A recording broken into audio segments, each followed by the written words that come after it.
Hello. Hello, world. Oh, hey. Hello. Hello. Hello. Came just in time, so we went live. All right. So let's see. Let me check YouTube. YouTube, can you see us? I believe you can. I'll just type in the chat really quick. Hello, world.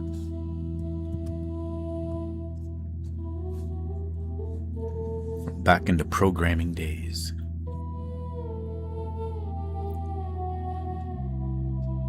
It looks like it's live, so I think we're good to go. We are finally back with Bazgoth the Crimson Blade, and I do believe this is episode 59. One more episode and we'll hit the big 6-0.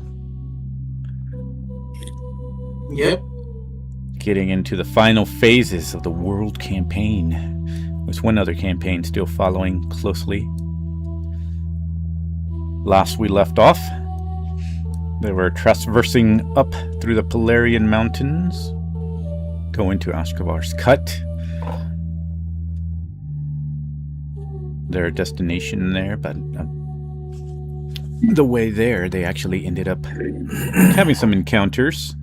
The first encounter was at a fork, where there were some sort of feelings being sensed by certain groups, and then they were battling a storm elemental eventually.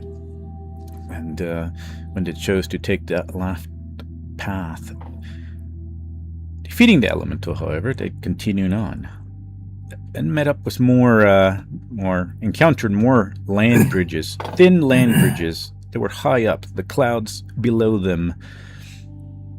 And as they were entering this crown of mountains that Kaylin was somewhat familiar with, but she wasn't familiar with the lightning storm that suddenly arose and started attacking, and currently attacking the group, as Saz tried to move forward, thinking it might be clear off in the distance.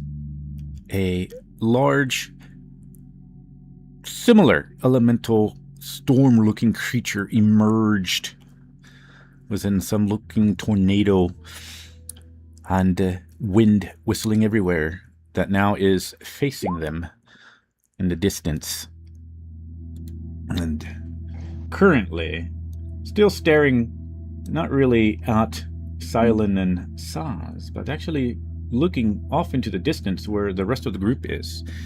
Can't really tell where it's focused at, but he seems to be glaring, particularly at some sort of focused person over here. Not sure who, because it's so far away.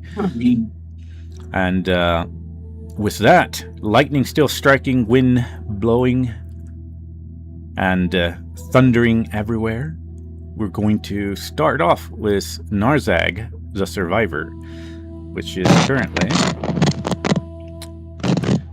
your go. I'm going to jump back over here. So Narzag, at this point, when the lightning is flashing everywhere and striking down, you know that Dave had gotten hit a couple times, but still making it. What do you wish to do, sir? It is your turn. But you do also see this creature, because it's so large, off in the distance where Silent and Saz appeared. You do see this creature emerge. So, but anyway. Am I stealthing? Excuse me? Am I stealthing? I don't remember if you were. You were. Yeah, so go ahead. So if you were, then I can roll again. It doesn't matter. It's plus 13. Unless the dice god says I rolled a 1. It's a 24. All right. So as far as you're concerned, you are stealthing.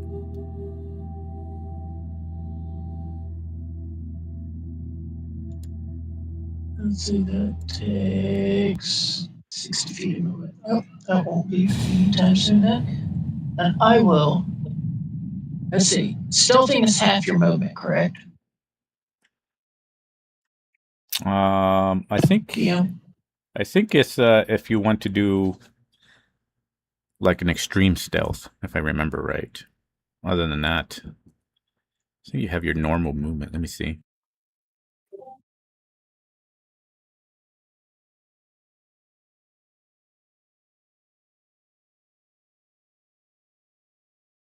Yeah, it doesn't limit your movement when you're stealthing. I think that's when you're trying to do like an extra advantage stealth when you really have to go like slow. Okay, so I can go 50 feet. I'll go 50 feet here. Then my bear moves 50 feet.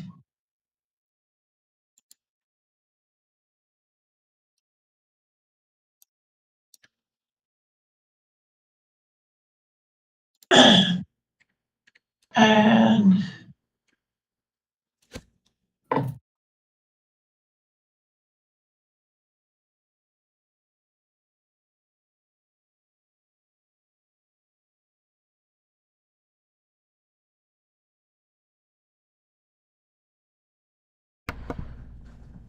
I'm not concentrating on anything yet, right?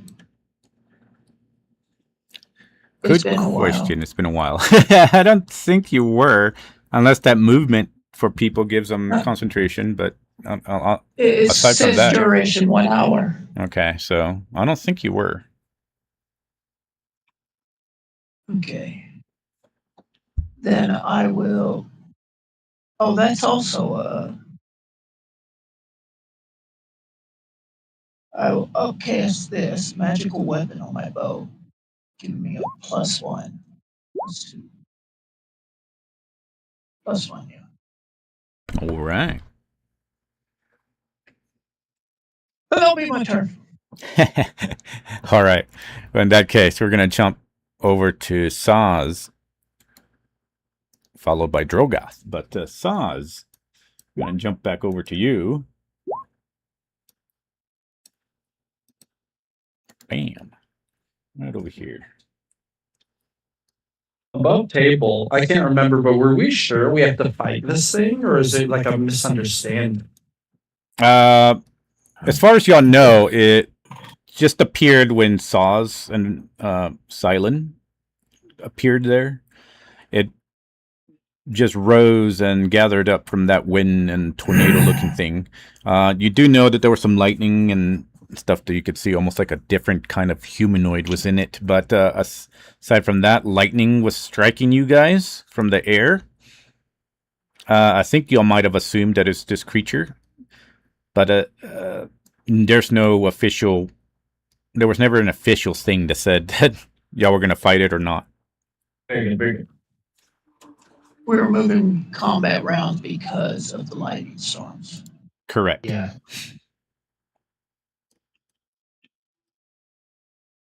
But Saz, it is your go, sir. Okay, I'm not gonna change what I wanted to do last time, and I feel like I'm gonna regret it. So I'm gonna twin spell invisibility.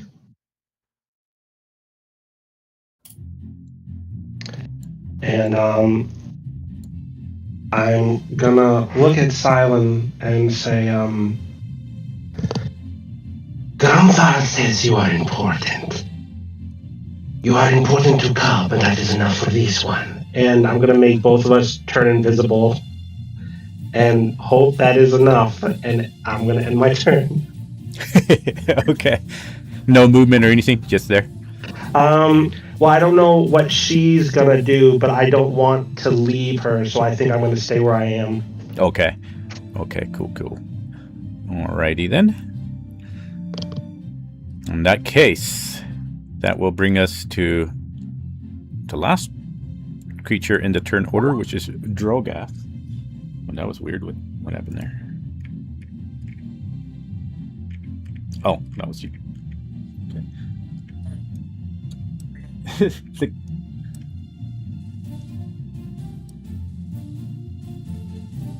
I think he's just going to go ahead and climb. 10, 15. Okay, yeah. He's going to climb. Try to join the rest of the group, maybe? No, he's going to actually stay to the sides. Perfect. Bam. Gets close to where Volsa is. And this time around, what I'm going to have everybody do... Just go ahead and roll me a d20, everyone.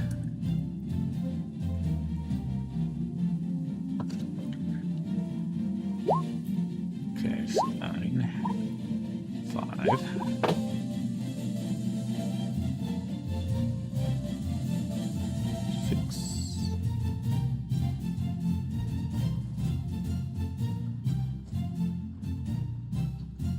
And how about anybody else? We got Narzag, Grumthar, Tarnik. Oh, did mine not show up? Let me check it here quick. I rolled a 4. No, I'm sorry. I rolled a 4. A 4? Okay. So you got a 4. Let's see, Kalen. I rolled a 10. You got a 10? Yeah. I don't All know right. why. Let's see. The dice gods is low today. Well, that actually might be a okay thing for you guys. She got a 10. Cub is the only one that rolled a 10 at double digits. She rolled... Kalen rolled a 10.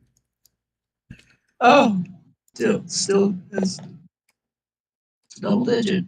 I rolled 14, but I don't know if I was supposed to be included in that. You rolled a 14? Okay. You are. Okay, let me see something here.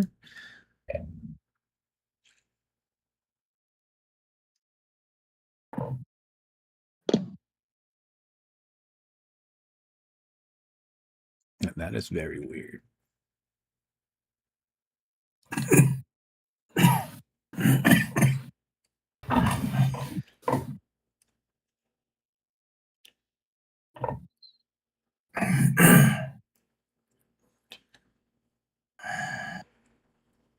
Jesus. Okay, so 22.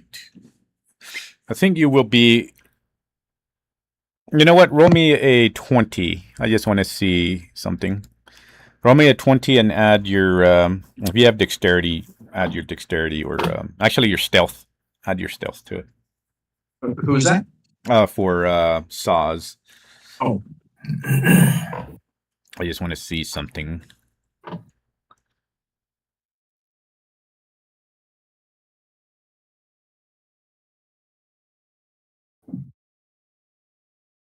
Seven. Oh, gosh. Okay. Go ahead and roll it again with an advantage. I'll let you roll one more for advantage. Yeah, the dice gods is definitely for low. Hey, One higher. One higher. All right. Do that 12 more times, and you might get a decent number.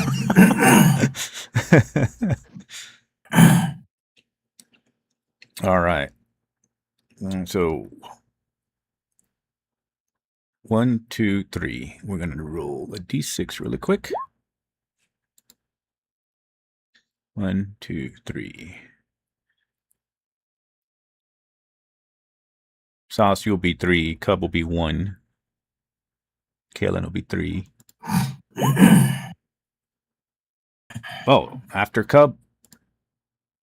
Okay. So Cub, at this point, you're going to have a lightning try to strike at you.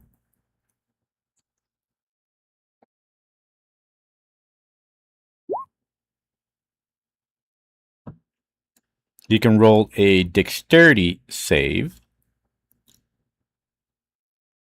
And that one will be a DC for him.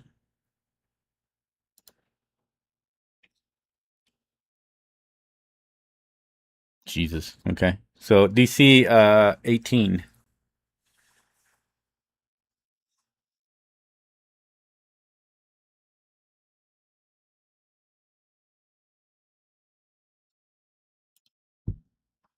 I said lightning strikes down at you.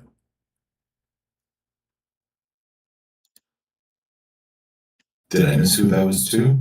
Yeah, it was Cub. Oh, I still have my call of lightning effect on it. Remember, any lightning that any lightning that's created from the outside or so, I can control it. Cool. Ooh. Nice. Call of lightning. Uh-oh. There you go.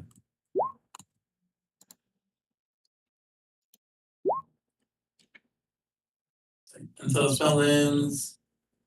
If you're outdoors in a storm and you cast the spell you give control, or the spell that gives you control over the storm instead of creating a new one under such conditions, the spell increases damage. So basically, I can control that lightning, whatever lightning that comes at me or so.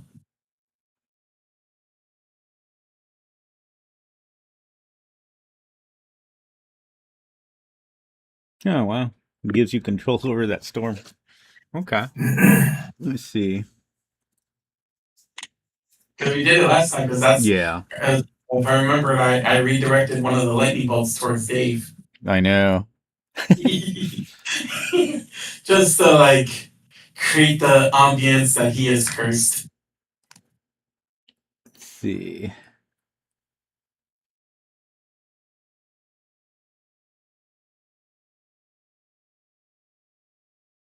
I'm just trying to make sure.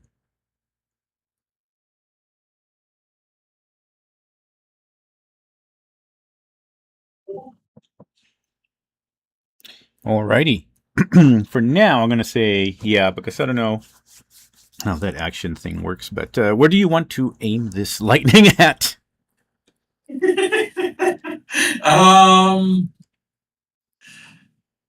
God, is it bad? I kind of feel like being an ass and actually having it hit Dave. Oh, that'd be up to you. No. Instead, what I'll have it do is I'll make the lightning come, like, not hit me directly, but like I'll make it like graze right next to me. Okay. So not really hitting Like, anybody, just kind of hitting the ground. yeah, like it'll hit the ground, but like I'll make it look like it actually tried to hit me, but it just goes right past me like it was nothing. Okay. All right. Well, in that case, yes, it just explodes right next to you. Doesn't really do anything except make a crater in the ground. Little burnt crater. Aside from that, we're going to go ahead and continue over to... I think she's going to go over here. Boom. Over here. And then she's going to do the teleport. Right here. Dang. All right. Kaylin is going to go ahead and move forward for now. Put her kind of close to Dave. All right. Cub is your go, followed by Tarnik.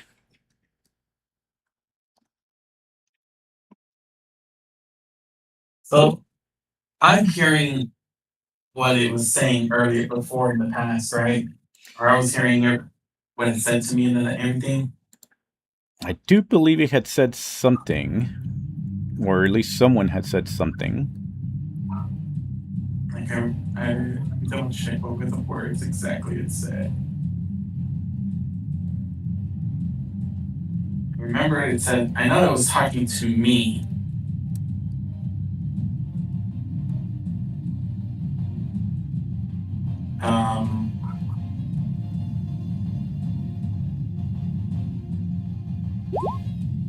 Okay, yeah, it talked to me and said that why did I bring this evil here, and why do I kill its children?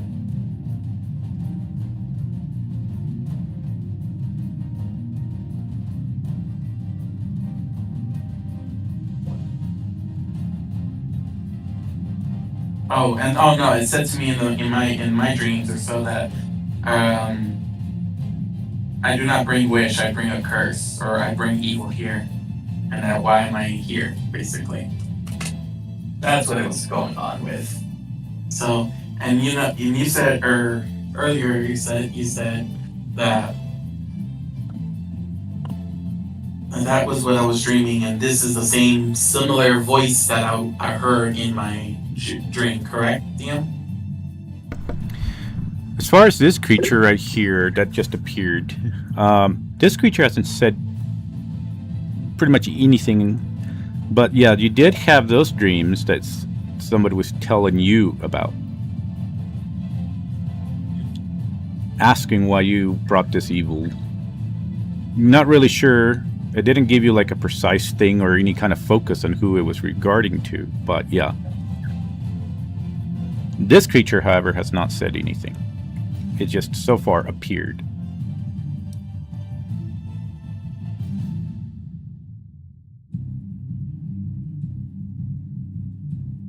Guess I'll just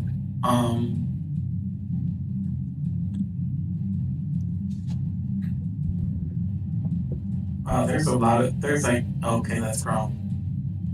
There's 3 Groms, okay. That makes sense. I was like, wow, there are a lot of Groms, there are a lot of Minotaur people over here. I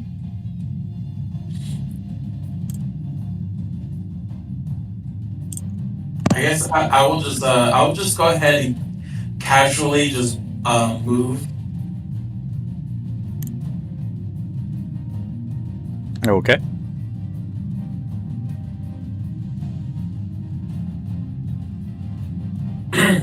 Or I'll just make my movement and maintain concentration itself on the storm.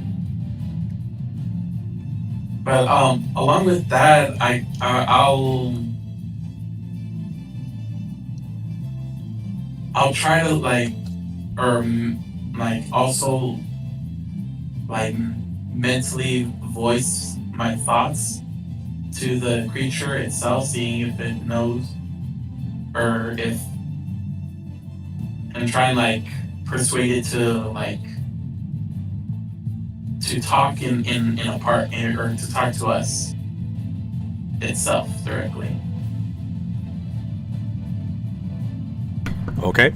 So you're just mentally doing that and then just moving? Yeah. Okay. And well, in that case, we'll go over to Tornik. And Tornik, you're just going to dash forward?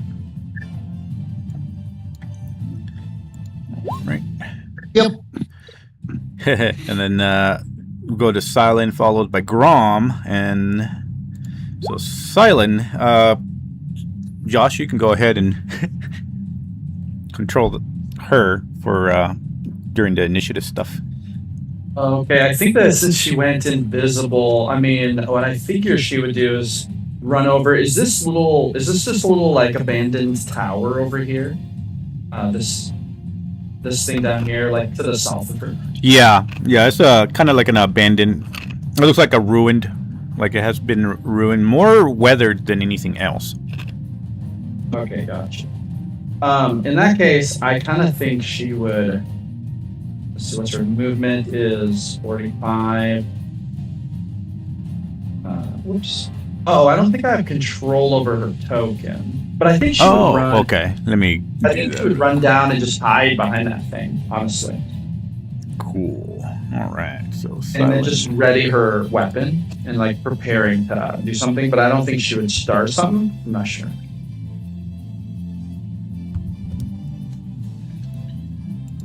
By what is? Oh, okay, there you are. Cool.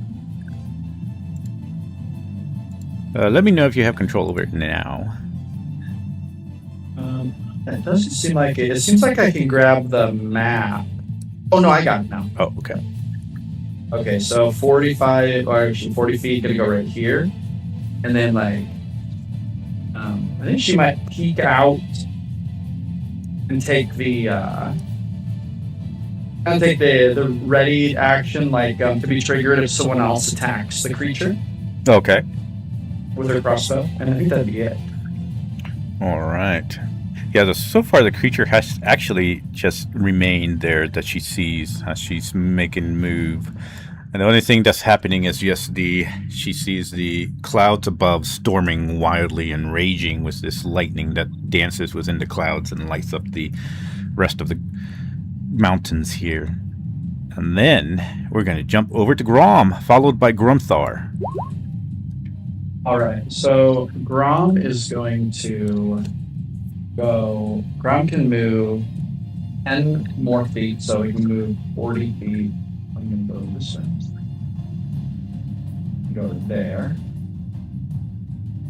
All right, now what's my distance here? Do I have? No, so too far. I'm going to. Okay, so is Grom? Does he? First of all, did he see that Cub has control over the lightning strikes? Did he? Would he have seen that? That would be interesting. I don't think Cub has voiced it, right? He just kind of has made movement, and the lightning has struck elsewhere. Yeah. Okay. Yeah, so I guess it would be what you think Grom, if Grom would figure it out compared to his intelligence or wisdom, if he would have figured that Cub has it, because Cub hasn't really voiced it. You just kind of see him maybe do some movement or something. And I feel like maybe a perception or insight check might be in order. Yeah, insight check, I'd say. All right. I'm gonna roll that. I got a 15. No, well, yeah, that would be good enough to figure something out there. Okay. In that case, Grom is going to. So he's still quite a ways away from it. I think at this point he is going to try though to reach out. He is going to kind of just shout as loud as he can, and I guess the language is just going to have to be common. He's not close enough for the message spell, unfortunately. But he's going to call out and try to use his, basically try to use his persuasion to just kind of shout out, Who are you? Why are you attacking us? We don't have to fight. As you can see, we can redirect your lightning bolts. We do not want to harm you. I know, he's just going to try to make he's probably too far away, but that's what he's going to try to do. As the wind is blowing, go ahead and see if it reaches, but go ahead and roll persuasion. All right, here we go. Got an 18. Oh, wow. Okay. Saws. Before you respond, I might add to that, or I don't know, give some advantage. What is this evil you say we're bringing to you? We are here to destroy evil, not bring it. Oh, okay. Go ahead and roll another. We'll say advantage. Go ahead and roll another dice roll for persuasion. All right, here we go. Holy this cow. is a 29. Holy jeez, okay. You like that? With that one, Silent and Saz, you are able to, even though the wind is blowing, you can hear the echo because of these mountains still reach and land around the area. So you hear Grumthar and Grom shouting. This creature is still not doing anything but looking with some sort of rage in its eyes toward the group that's coming forward, and then he says, "Vath rock, sunum, karath va drun, iska thorek va uthin." Let me see. I understand Primario, by the way, Liam. You understand it? Oh, damn. Yes. All right. Well, then, That is in that one case, of my languages. I'm going to send you this right here. What did he say? Let's see here. Brown did not understand. Say I'm mom's gonna fat. message you that. Okay. Let's see here. I respond saying, "Your mom is fat." Oh my god. Oh, God. Oh, Cub. Also, for my bonus action, I'm gonna give you Grumthar Bardic Inspiration, which is now a D12 because of my crossbow. Nice thing. But that's all Grum has. But it. At the end of his turn. Okay.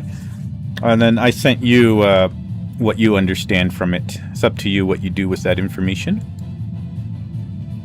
All right. In that case, we're going to jump to Grumthar.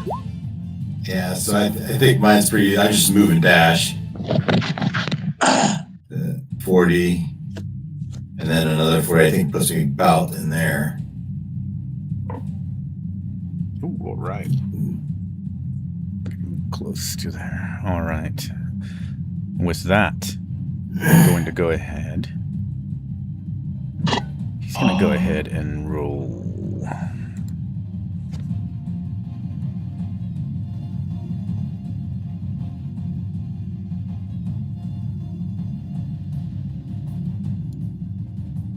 Hasn't done nothing. Hasn't had.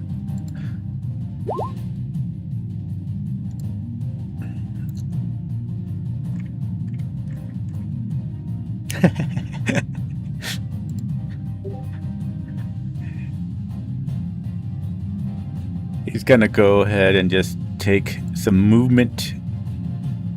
Oh, 1 second. Where does he? Good lord. All right.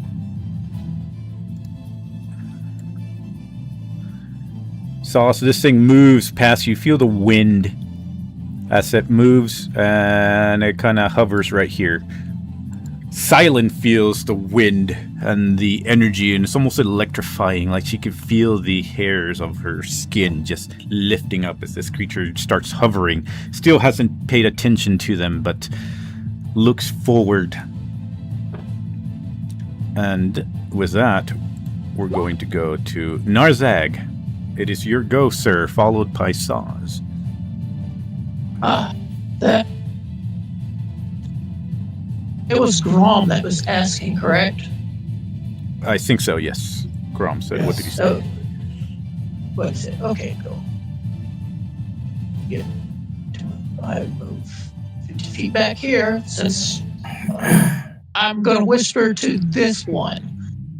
Right here. Okay. What it said. Oh no, my phone closed off. You have bring great evil here. I will destroy it as I have the others.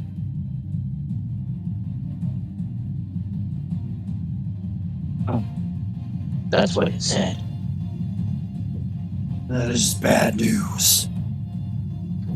What was the great evil? Cub himself? He wasn't very specific, but that's what the translation was. Primordial. Yeah, that. Grumthar still does not understand what this great evil is. I'm the evil? I don't think I'm the evil. I don't know if I could possibly make a check to see if Grom is smarter than me and knows. Yeah, what is his intelligence or wisdom? My wisdom is a +2, intelligence +2. But the actual, that puts it at what, 15? Oh, yeah, both of them are 15. Okay. Or no, wisdom's a 14. 14? Okay. Go ahead. You can roll it, but unfortunately, you're going to roll it with a disadvantage. The intelligence or the wisdom? I would say you can choose either or. All right, let's do intelligence with disadvantage. All right, here we go. Oh, I got a 15. Can I give you your bardic inspiration back on top of that? Oh, This I don't know. This is I don't think important. Or I- use one of your own. I could use a. I don't know if I can use a bardic inspiration. I could use my heroic inspiration. Maybe I'll do that. I could get good. I haven't cast a spell, so I could have given you a guidance. Oh, But it'd probably be one of your illusions because I can't tell. That's okay. I'm gonna spend my heroic inspiration. Try this one more time. Yeah, you can do either bardic or from Grumstar or do that. So it's up to you. Oh, I got a 17. That's probably about as. I mean, it's pretty darn good for Okay. disadvantage. So 17. Ooh, let me see here. All right, with a 17, I would say with his travels,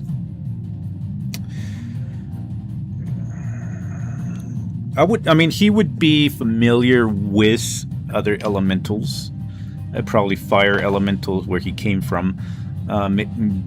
For sure, certain water elementals.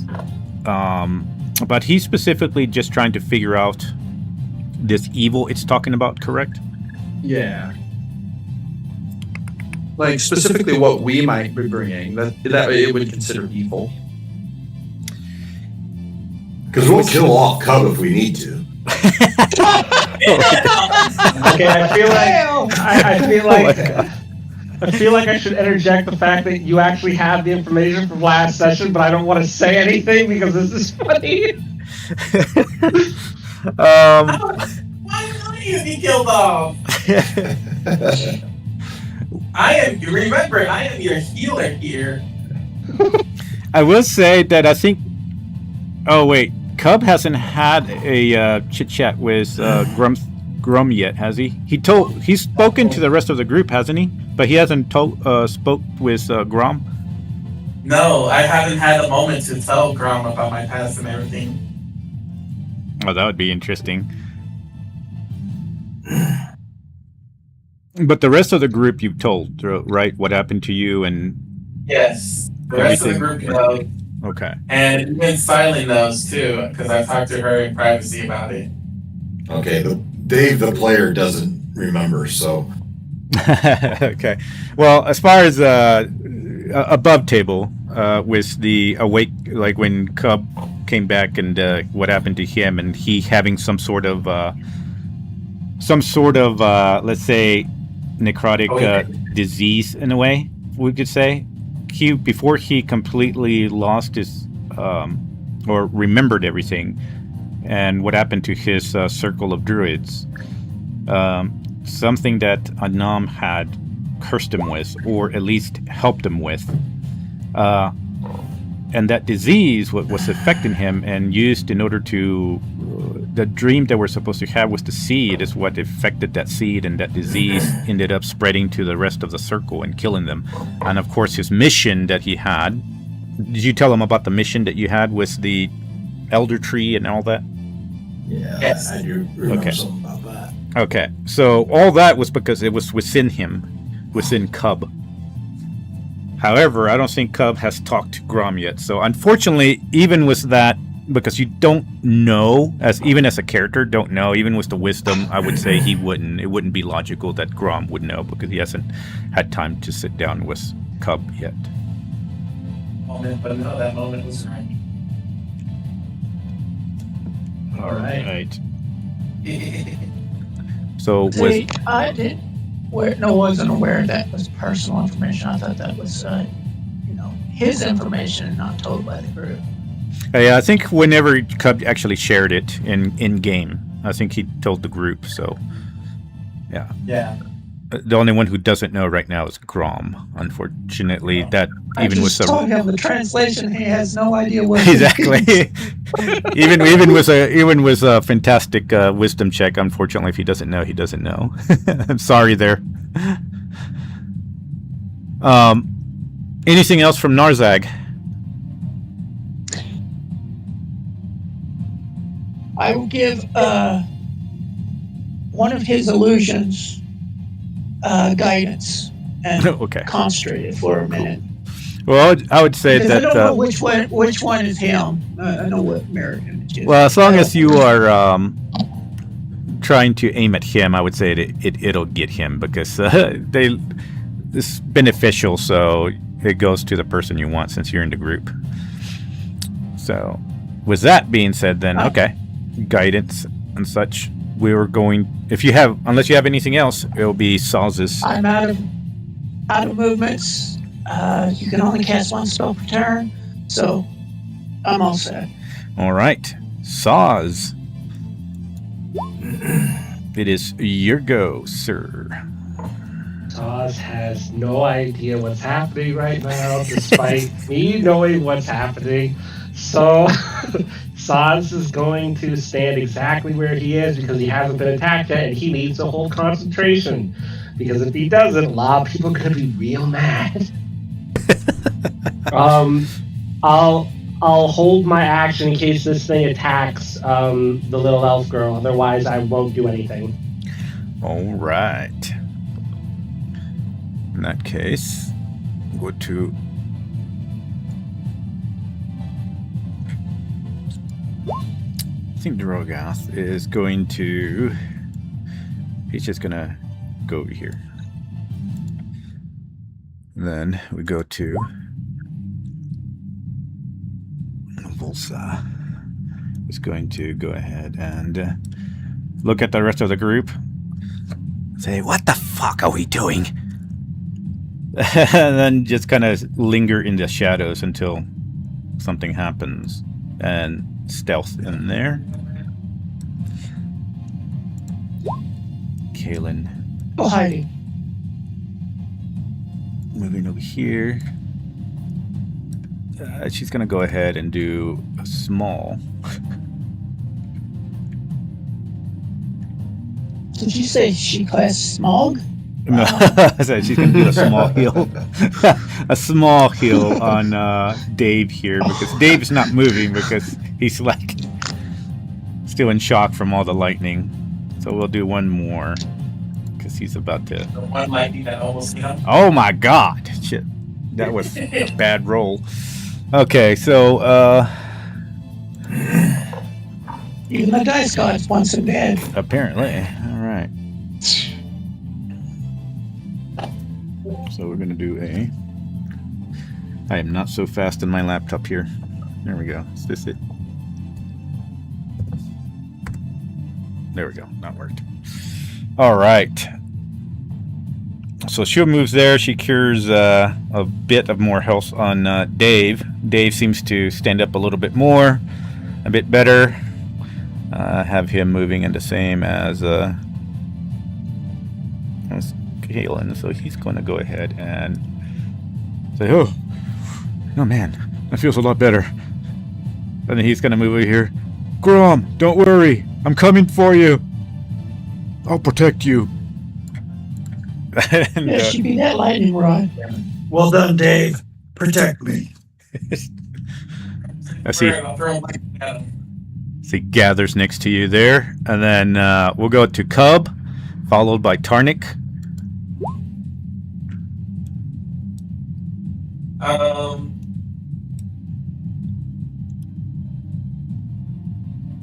So I guess I will.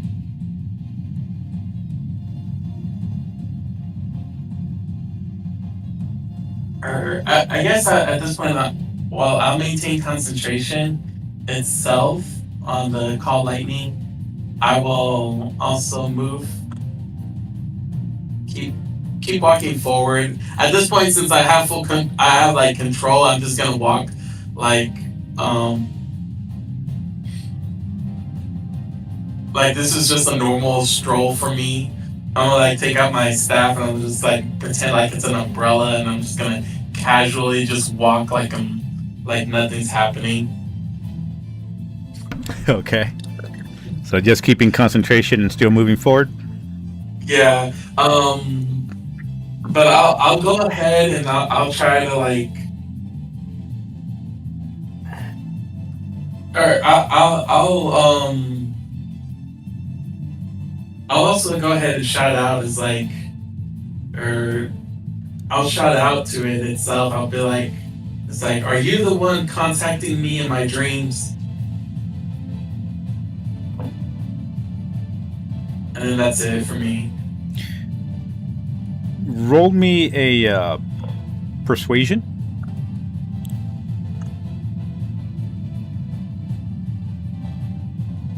Definitely for this. Okay. Okay. 19.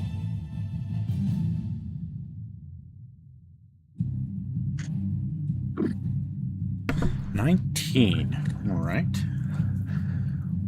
At that point, I will say, even the storm that looks like a tornado, it also still seems like it has lightning bolts for eyes, seems to finally, as it's scanning over the group, lock its gaze on you when you speak.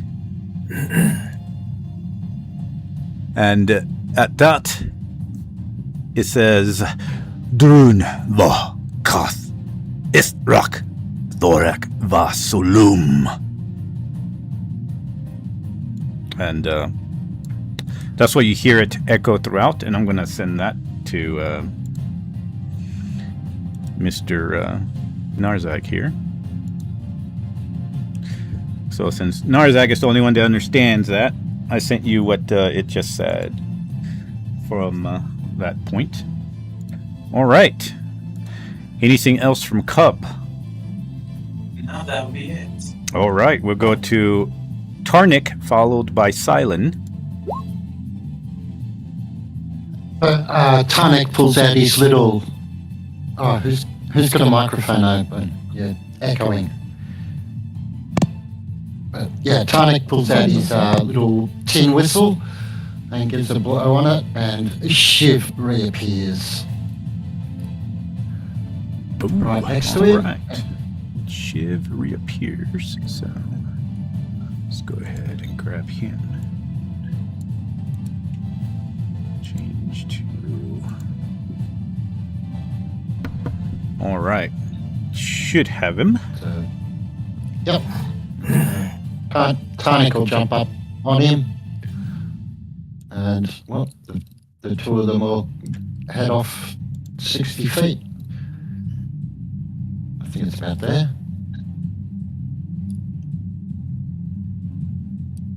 Oh, a bit more. 1, 2, 3. That should be about right there.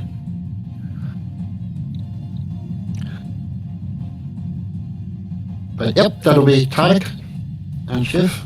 All right.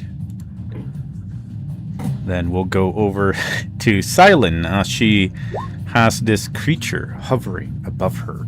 Her hair still pretty much standing on end on this power emanating. You feel this sense of just earthly and wind power emanating from this creature above you. What does Silent do? I think that Silent, seeing that nobody has attacked it yet, would probably be... I mean, she's still invisible, right? I think so, yes. So she's just gonna... I would say she's just gonna chill. Crouching down and gripping her crossbow, probably just just watching and waiting to see if anyone attacks it, because I think that this is probably pretty scary, but not as scary as what she has been through. So her nerves would probably hold out in this moment. Excellent. All right, then. In that case, we're going to jump over to Grom, followed by Gromthar.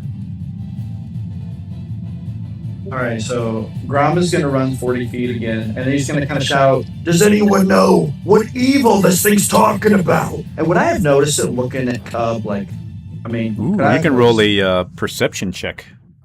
Okay. It's a big guy with a big glare, so... Yeah. You know it's looking in that direction. You're not really sure. But I don't know if you can talk out of your turn. Oh, 12? Let's see, 12. Unfortunately, you know that it seems as you are running to be looking beyond your point, but not really who it's focused on. Okay. But I know it's not looking at me. Correct. Guys, it hasn't attacked anymore. You might have listened to me, but I don't know what this evil is. It's not looking at me. Who's doing this? Who is this thing angry at? We have to solve this. I don't know that we want to destroy this thing. It doesn't seem like our enemy. He's kind of reaching out to the party for information. And then, I guess at this point, to be honest, I think what he's going to do is for his bonus action, he's going to use the Mantle of Inspiration. He's going to use a Bardic Inspiration, and then I'm going to roll it, which I can roll a d12 at this point because it's buffed up by my crossbow. The d12 roll is a 3. That's terrible. Oh god. Each creature, so I would give creatures, I get to choose 5 creatures within 60 feet. I don't even know if there's 5 within 60 feet of me, but we're going to go with, at this point it'll be, what's her name? The dark lady who's with us, Virsh? Oh, Volsa? Volsa, yeah. It's going to be Volsa, it's going to be Grumthar, it's going to be it can be Narzag, and it's going to be me. So us 5. And if we want as a reaction, we can all go our movement. I'm going to use my reaction to run another 40 feet. Do I have to run through this ravine, or can I run over it? Is that like charge rate? No, you can run over it. If you're talking about distance, yeah, I'll let you, would be the same. Yeah. So keep in mind, Grumthar, Cub, and Narzag, and Volsa, if you want to use your reaction to go an additional movement, you can do it, but you have to do it now, I think. Yeah, I would like to take my reaction to move 25 feet to translate what the elemental said to him. Yeah, still in it. So another thing that you guys would get as a result of the mantle is you would get some temp HP, but you would only get 6, which I'd already given people 22, so the 6 would be, it wouldn't matter unless I haven't given you any, but if you have no temp HP, you would get 6 temp HP. Those of you that I hit with that. And that's going to use that 22, so. Oh, nice. There you go. With that being said, that's all Grum can do. That's all he's gonna do. He's not gonna. Well, actually, hold on. He hasn't taken an action yet. But this gets him closer. Oh, he can message it now. For his action, he's gonna message the creature.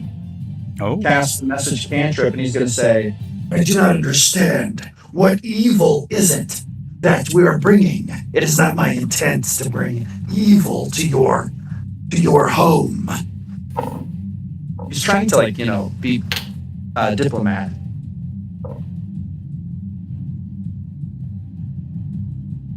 Roll me a persuasion. All right.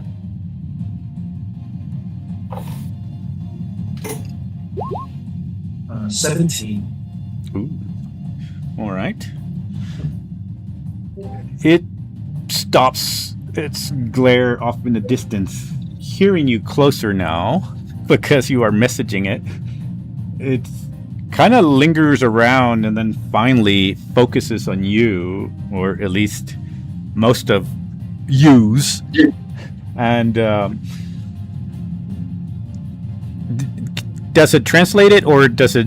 If you don't speak the language, you still don't understand, correct? Well, I think so. Message says you point to a creature's range, whisper message, a target, and only the target hears a message. You can reply in a whisper that only you can hear. You can cast the spell through solid objects if you're familiar with the target, know it beyond the barrier. Okay. But it can't translate it. Okay, so it doesn't translate. Okay, so it does hear and it locks on with you, but unfortunately you still can't translate, but you hear this back. Is drun valkoth solum. Thorak va necrosis velkar. Is what you hear in your whisper, which unfortunately this one Narzak doesn't hear. Yes, because I know what message is. It's a private conversation. Yes, in this private conversation, but you do seem to get a response. Very good, very good.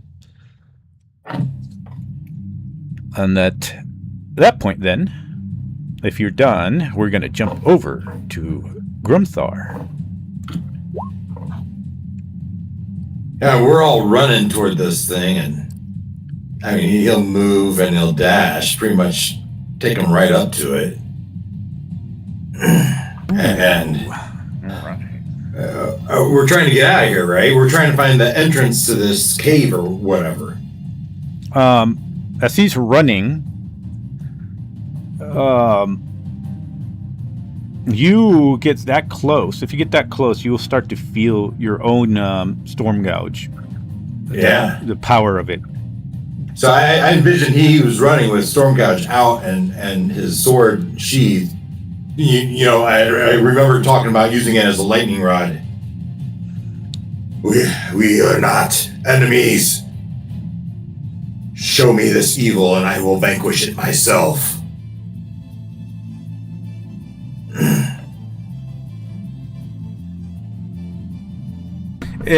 As you are running, the focus that was on you, Grom, suddenly the focus shifts over to Grumthar. And you see its gaze just linger. And you also, Grumthar, see the gaze lingering on you suddenly, and then it stops. And it just seems to glare more at the sword, and suddenly its voice booms out. And it says, Va Othen Drun, Othka Thorakath Solam. And it just rumbles the earth all around you, and your bones thrum from the voice that's booming now from it. And I'll send this because it's loud to you, Mr.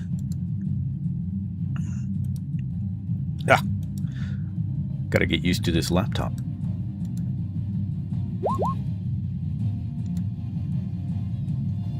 So you know what it says there. Alright. Message has been sent to what it just told Grumthar. Sent to Ed? To Narzag. Yeah, Ed. Narzag. All right. So, as I'm holding Storm Gouge, do I feel this rumbling in my soul. Do I sense any reaction to Storm Gouge? Oh yeah. Storm Gouge is also reacting fairly. Well, mainly it's just you see the runes on it, and you almost see like blood veins, but they're electrical veins of this energy running through it. It's glowing immensely compared to whatever you ever actually seen it do before. And could I use it as to do some sort of insight check to see what he's talking about? I would say go ahead and roll an insight check, and we'll see what happens. Yeah, well, insight's not his forte, so.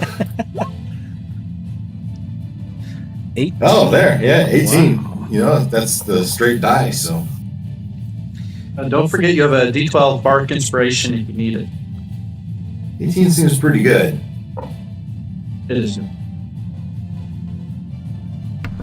1 second. Let me confirm with my notes here. And this would be insight I would be gathering through Storm Gouge and its connection to this elemental. So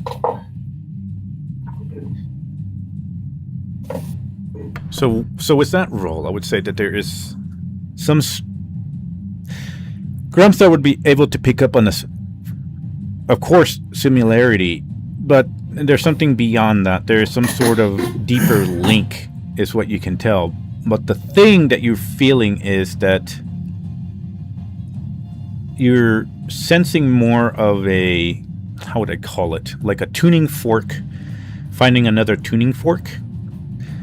And this is what you're getting from Stormgouge. However, you're reading a sense of agitation from this creature suddenly as he sees this, and then its full attention turns to you, and the wind actually picks up just a little bit more. The lightning that's hovering above the rest of the group, and almost seems to be, was almost focused over what looks like where Cub might be, suddenly starts shifting, and now it starts hovering above you and this creature.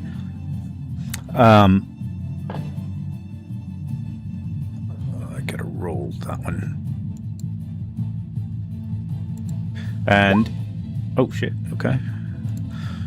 So with this, so this is what is going to happen as it notices this. Okay, just to keep it simple, I'm gonna use this. Can it draw? Oh wow, that's small. Large. What does a large look like?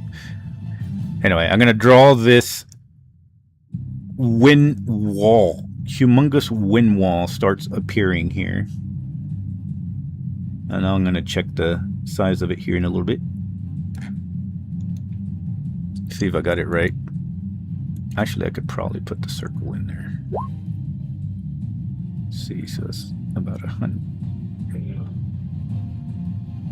Pretty close. There we go. Okay, so this wind wall appears. We'll just go a little bit bigger on that. So I think it was about to here. There we go. I can't draw perfectly on this thing, but all right. So this wind wall appears. Everybody on the outside of the wind wall sees almost like a dome shape of pure wind and snow appear that seems to cut off the group and anybody that's on the outside versus whoever's on the inside. So on the inside so far is Saz, Silen, Grumthar, Volsa, and I do believe, I guess it would be Grom. Half Groms, I guess.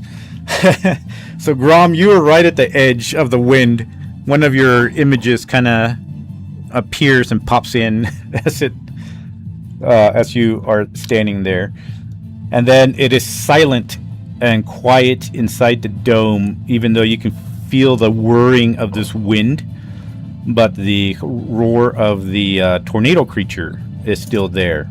Everybody on the outside sees this dome now, and the wind is still roaring on the outside, however, but the lightning and such have disappeared. And with that, it's going to be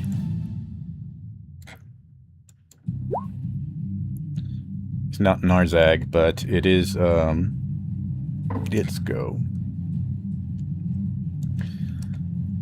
It's actually going to roar, and when it roars, it's going to actually try to make a swing at you.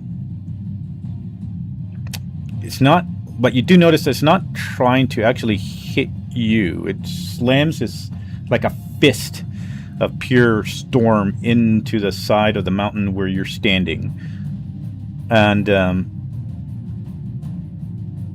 the mountain itself. I'm going to have you roll a dexterity to see if you avoid any debris as this fist slams so close to you and against the mountain. So go ahead and roll me a dexterity DC. What is this DC? Oh my god. DC 22. And you're talking to me, right? Yeah. Grumthar? Grumthar. Yeah. Ooh. All right, I'm gonna go ahead and use that dexterity, that bardic inspiration. All right. That was a D12. A massive one. Oh my god. All right. Oh gosh. Okay. Let's see what it does.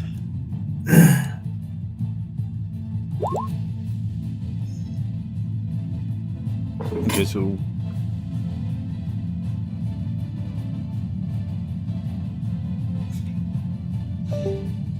uh-oh. Am I still with you guys?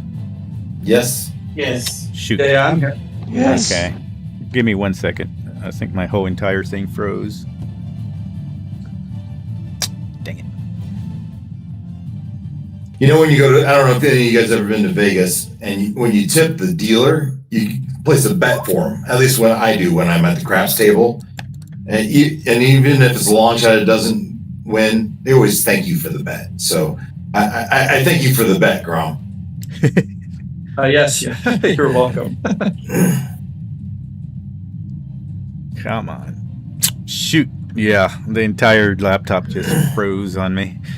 All right, how about we do a little bit of a, let's do like a little bit of a break. I'm going to have to shut it off and turn it back on. So Sounds good. get all the stuff back going again. I guess the stream might go off for a bit. So It's okay. dang it. Fine. All right. All right, let's go ahead and do a break. We'll be right back 5 minutes.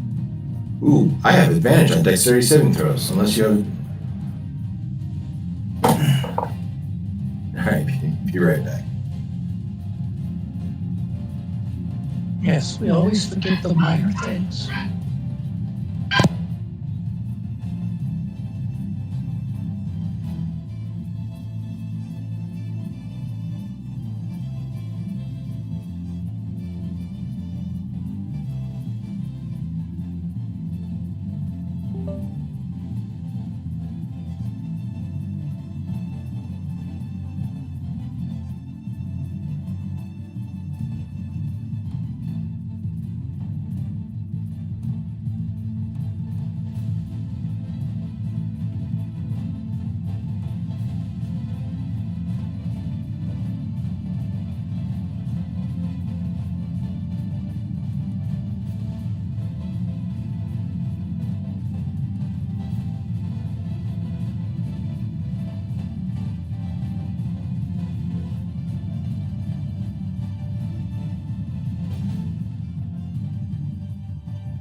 Are you there, Josh? Hello, yeah, are we back? Oh, I don't know. I'm still here. No, I was just wondering whether you heard from our two spectators last week. Yeah, they said that they really thought the game sounded awesome, but they admitted they didn't really want to come in a campaign that was as far along as this one was. That's a shame. No. I'm But it's looking all forward right. to meeting some new characters. I know. One of these days we'll get someone new and they'll stay. All right, I think I got it. I didn't have to completely kill the computer. The old alt delete function. All right. All right, here we go. I think we got everybody back. Yeah. Cool, cool. Yeah. Now, I was saying I did have advantage on that roll.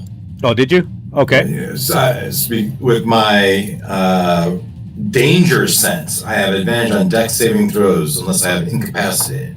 Oh, so I'm okay. going to go ahead and roll a d20 again. Yeah. It was a pretty good roll, so I don't... Yeah, it's not better. All right. Jeez. 19 total. 19 total. 19. So, was that? Let's see if I can roll this. There's a cliff avalanche on top of me. Did it pop up? Did it not? Why isn't that popping? That's strange. Well, anyway, it's 14 bludgeoning damage that you take from rocks and ice blasting from the impact. Okay.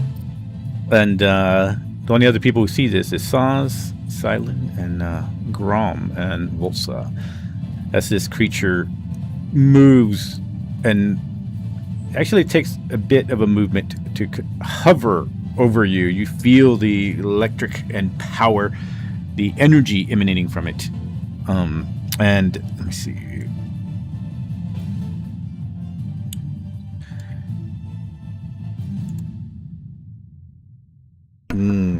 One second. Let's read some notes here. Guess you got a sword. Storm Gouge. I'm trying to remember. Storm Gouge, the sword or the axe?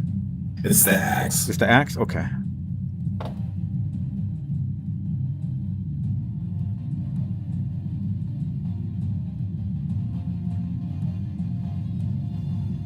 I get them mixed up occasionally too. If I had it open in front of me, so.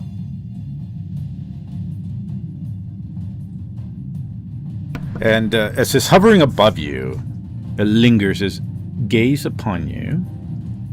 And then, if you could imagine the wind, and it's forming like a finger that points toward the axe. And it says, Bazgoth Uthen Thorak is Sulum Dron Vakar. It talks to you. And everybody in here can hear it. So before we move to anything else, what would Grumthar do? Oh yeah. So, as bestowed upon me from my grandfather, I wield Storm Gouge in honor of Ganache. May it give me the wisdom to know my place in his circle. Kind of going into his prayer of Ganache. Ooh, interesting. Forgive me for my weakness as I break those who stand against me. Turn my fury from the innocent and lose it upon my enemy, and so on. Ooh, okay. So you're praying to Ganache. Interesting. Yeah.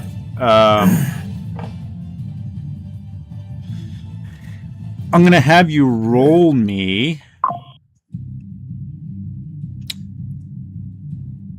What can I use in this one? You're gonna actually roll an intimidation with disadvantage.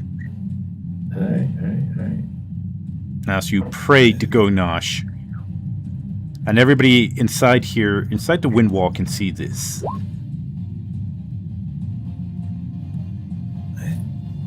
And that was a 21 intimidation. I think. Yeah, so I don't know. So with a 21 intimidation, you see it rear back, and you sense, as you are holding Storm Gouge, actually also now you feel a sense of agitation from Storm Gouge, and this creature rears back. It's almost like it just takes one step back, if you could imagine, but the lightning emanates from it, just brightening everything around it. And you can roll me an insight check. Again, my specialty. Oh, shoot. Well, I'm not really sure in any deeper meaning, but you see this creature as it now roars, and it seems to just lash out angrily as you begin this prayer. And it just booms everywhere inside this, that even everyone that's in here just kind of feels the thrumming in their bones as well, and the just rattling in the ears. And with that, before we jump back in here, we're going to go to Narzag. I think we were on you now after it takes this go. Cool. Still stealthing. I sneak up right behind Cub, touch his shoulder. Oh, I had it prepared and now Discord closed it.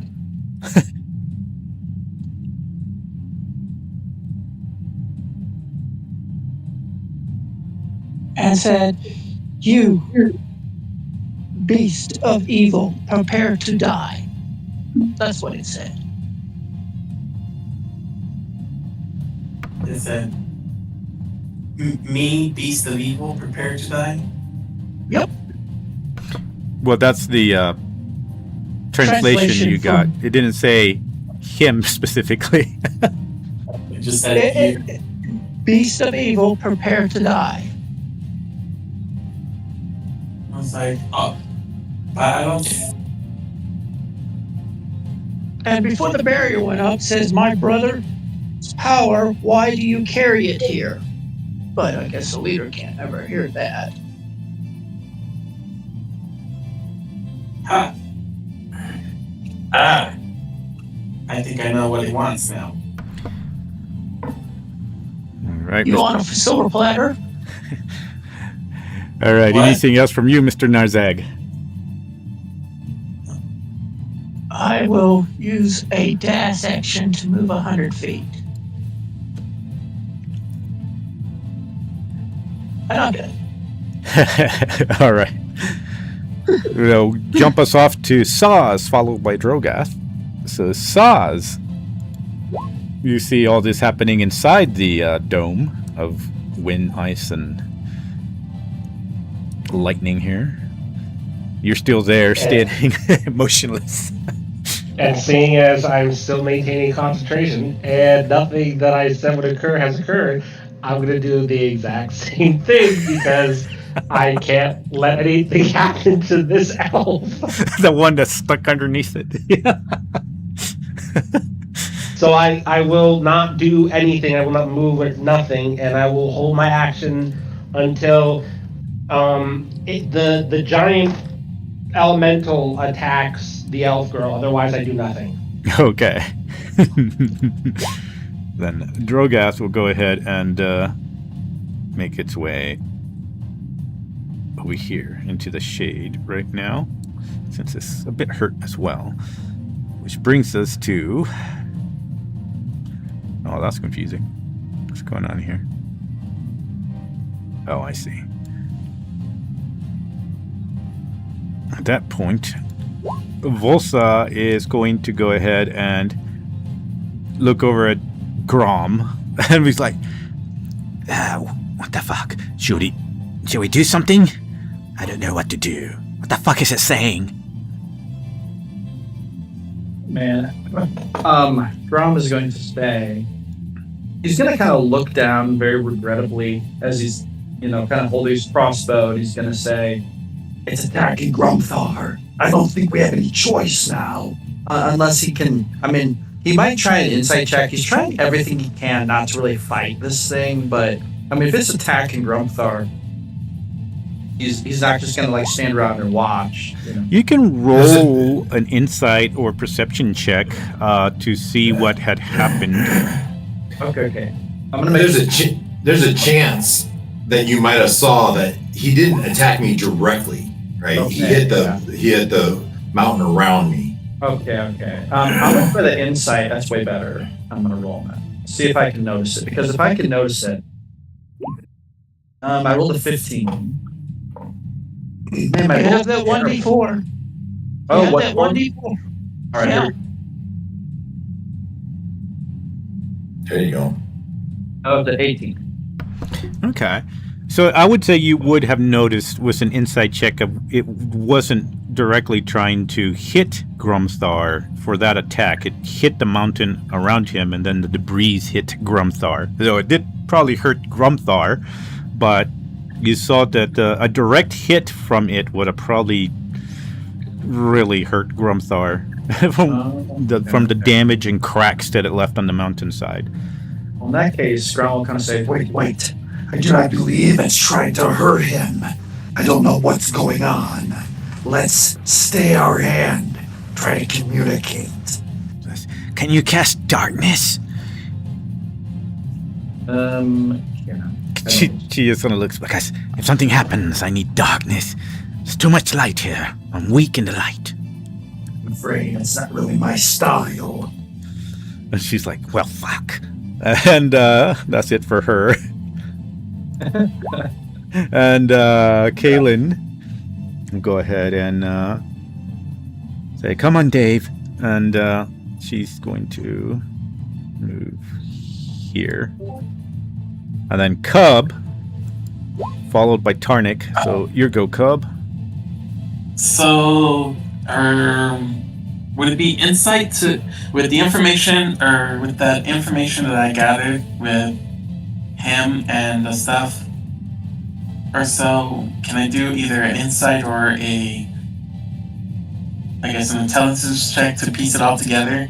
That it's actually, it's not it's Grumthar's weapon that is, or it's claiming Grumthar's evil because he's carrying a brethren of his weapon.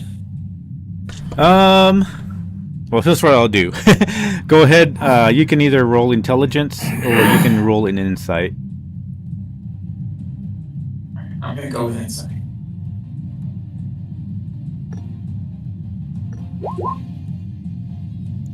And then I still have the bardic inspiration, so I'm just gonna add that as well. What is your wisdom? 20? So it's 13, so that's basically 20 altogether. So, I would say, as far as what Cub and his high wisdom is, he has something to do maybe with the weapon, but it's not necessarily thinking that Grumthar is the one that he believes. It's just not enough information, but the weapon does have a piece of a puzzle going on here, but there's two paths of thought that is happening is what Cub would come to realize. There's something to the piece of the puzzle that's two paths, and that weapon is one, and then whatever it's talking about evil is the other. Trying to find out what that evil is more of a fog, but the weapon for sure, Cub is pretty straight on that this thing switched his entire thought process, and more than likely probably created that wind wall because of that weapon. That's what he would have gathered so far. So at this point, I guess since he already dismissed the lightning storm, I guess I can go ahead and cancel my call lightning concentration. And I'm gonna go ahead and I will move here. Move up to here. And I think I still have enough in through the shadows for my hidden path. Oh yeah, I still have my hidden path. So as a bonus action, I'll do the hidden path.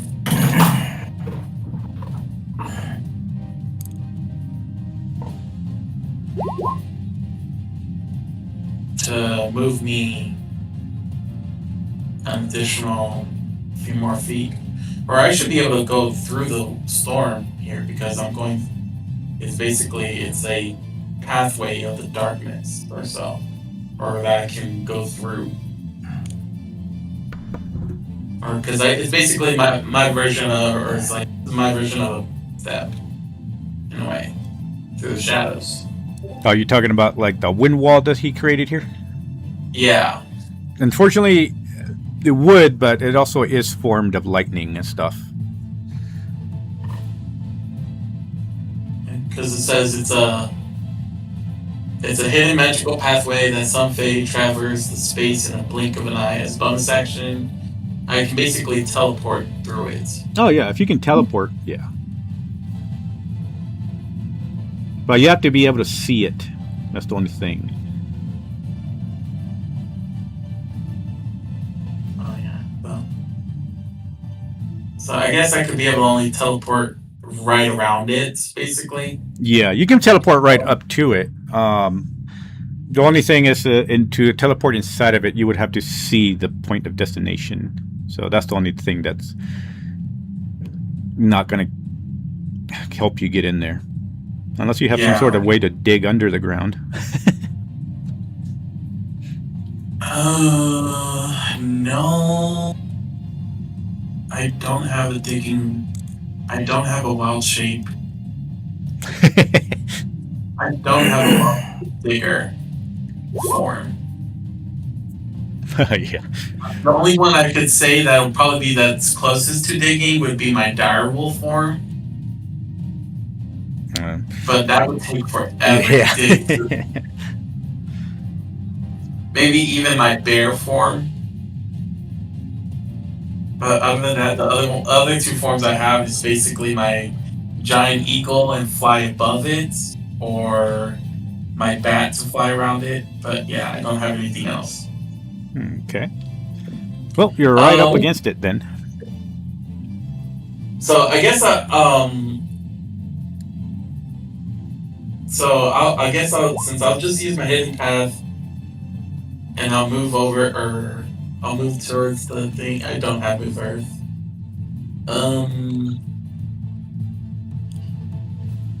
Because I don't have any other. Wait, do I still have the erupting earth by any chance? No, I didn't. Keep erupting earth.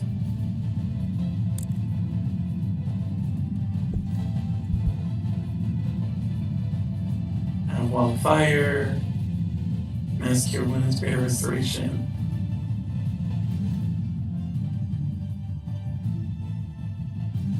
Yeah, I don't have anything else on me at the moment. I guess I'll just go up to the, and then I'll go and since I'm next to Grom, I'm just like. Actually, Grom would be on the other side, so you actually don't see Grom, even though it kind of shows like it does, but he's actually on the other side of the wall. Okay. So I just go by the wall, there's a guy going, and it's like, it's Grothar's weapon! And it's connected to the weapon! Okay. And Grom, you're just kind of like hearing nothing. It's really quiet in here. Yeah, I was gonna ask if I could hear it. Yeah, unfortunately. Grom's just looking forward, not even looking at the wall. Yeah, there's like nothing behind Grom except for like a large like lightning wall, wind and ice. That's just whirling basically. It's not roaring or anything. It's just kind of whirring, kind of have like a whirling sound. Very soothing, actually. Can I go through it itself by any chance? No, yeah. If you try to go through it, it actually feels more solid than anything else if you would to look at it. But it does form and merge with the ground, but you can't, it makes it almost like a solid wind wall, but it's also, it almost feels solid because of the ice and snow, and then of course the lightning that's kind of going through it. It's still whirring. There's still wind sounds out here where you guys are, though, roaring outside. But yeah. Alright, well, that's all I can do at the moment because I can't really hear anything. Alrighty. Well, then in that case, Unless if I wild shape and fly above the wall and then dive down there, that's the only thing I could be able to do. well, you are able to notice that it's a dome. It's a dome. Yeah, everything is all covered in like a dome. Yeah. Yeah, so he basically sealed everybody in there except for me. Well, you and the rest of the group out here. But all right. Well, then let's go ahead and go over to Tarnik then. So Tonic rides up the ridge here. He comes to the wind wall, and Shiv rears up and stamps his four hooves on the ground in front of him. And then Tarnik looks at this wind wall and goes, "That's not natural." And he casts the spell magic at level 4. Oh. That's different. All right. Let me see here. At level 4. So if it's a level 4 spell or lower, it automatically ends. And then go ahead. I got them confused between 24 and 2014. Roll me the... let me see. Roll the 2014 version of it. Okay. A d20 and add your... I think that's intelligence modifier. Or whatever. I'm trying to think. Spellcasting modifier. Yeah. Spellcasting, yeah. 2014. Which is that? That one?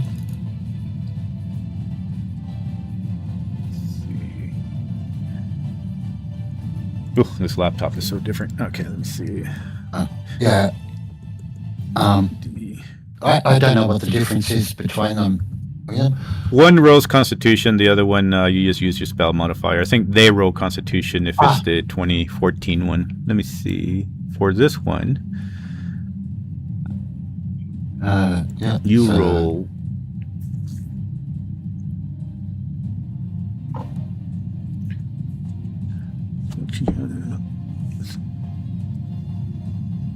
Using your spell check ability. Okay, yeah. So it's 10 plus the spell's level. That's what you're trying to roll. So go ahead and roll me a d20 and add your spell ability check. Spellcasting ability check, and let me know what you rolled. So is that the +5 modifier? Okay. Yep.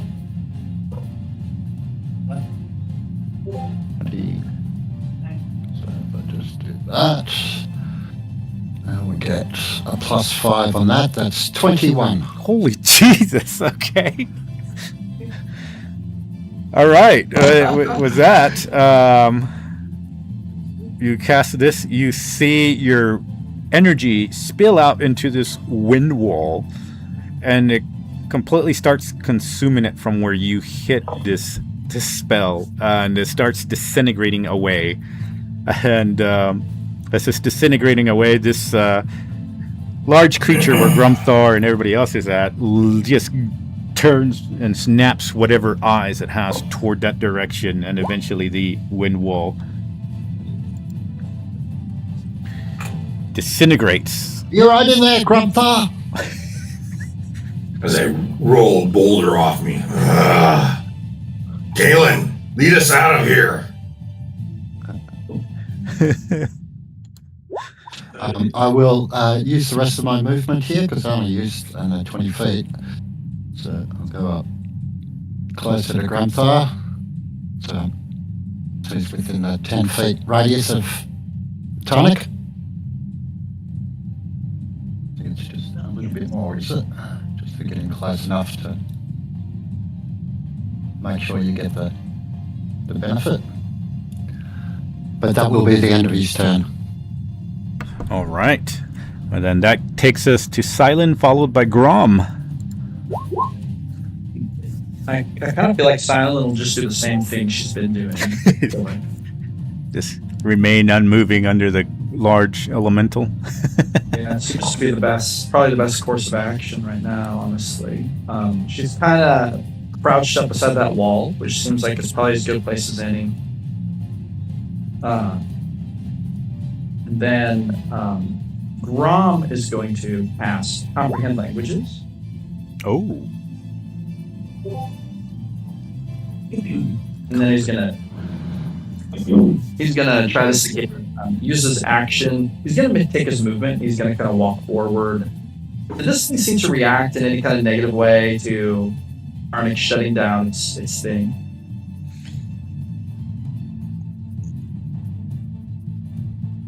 Yeah, he just kind of seems to be confused more than anything else.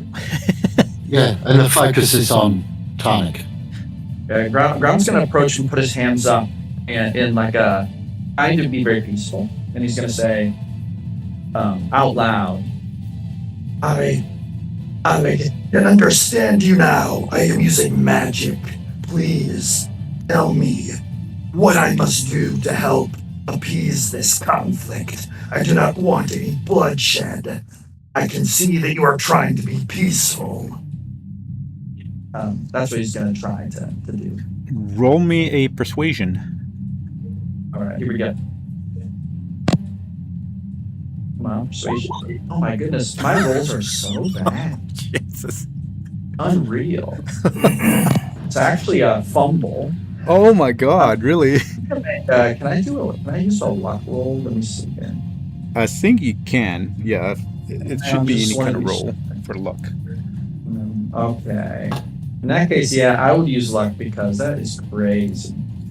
Okay, so when you roll a d20, oh yeah, for a d20 cast, I could use it. Okay, I'm gonna re-roll it. That is crazy bad. Alright. So, oh my goodness, it's not much better, but 17. Man, Grumthar must be a little nervous right now. He hasn't done this much talking in a while since he left the hells. Let's see, 17. Okay, it turns toward you, and you see the gaze fall upon you if it understands, and then lingers on Tarnik and Grumthar, and then back to the axe, and then back toward you. And it says, "You claim not to bring any violence here." And then he points over at Cub. "But I sense the power of the disease within that one. The same as those who trespassed within my realm months ago. The ones that are now destroyed at the hands of my children. One of my children has fallen at that one's hands. I feel its death. Its lingering death is above all of you. There can only be one explanation." And he keeps looking over at Cub. Would Grom have time to respond? Oh yeah. Right now we're having a conversation. So yeah, if Grom wants to. Grom is going to point and say, now, of course, above table, Grom has no idea what's going on. And, he only knows what he's being told right now. So, but he sees he's clearly pointing to Cub, right? Yes. Okay, good. Grom is going to say, I see. This is a great misunderstanding. You see, he was also a victim. We hunt evil here. He is coming for revenge. We are trying to heal him. Get rid of the evil. We are on your side. He moves as you are talking and he says, "You lie. I sense the death of my child. All about everyone here." Oh, is that the thing we killed before? Above table? Possibly. Yeah. I mean, okay. Well, technically it attacked us first. We killed it? Actually, it was the ranger that killed it with a critical strike, but okay. Okay. Grom is going to say he's gonna kneel down and he's going to okay, so this thing has said a few things and leads him to believe this might work. He's gonna take a knee and just be very sad. Like he's gonna look very sad. And this is Grom is going to lie here. This is gonna be a deception. But he's going to say, I know not what has vanquished your good child, but I can only believe it is connected to the devils that roam this place. We have come to seek them out and end them. We came across the site of the battle. That is what you sense upon us. As you can tell, we have many gifts. Some very supernatural.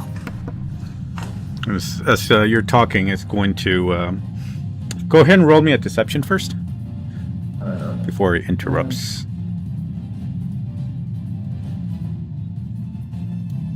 33. There we go. That's God. Holy Jesus.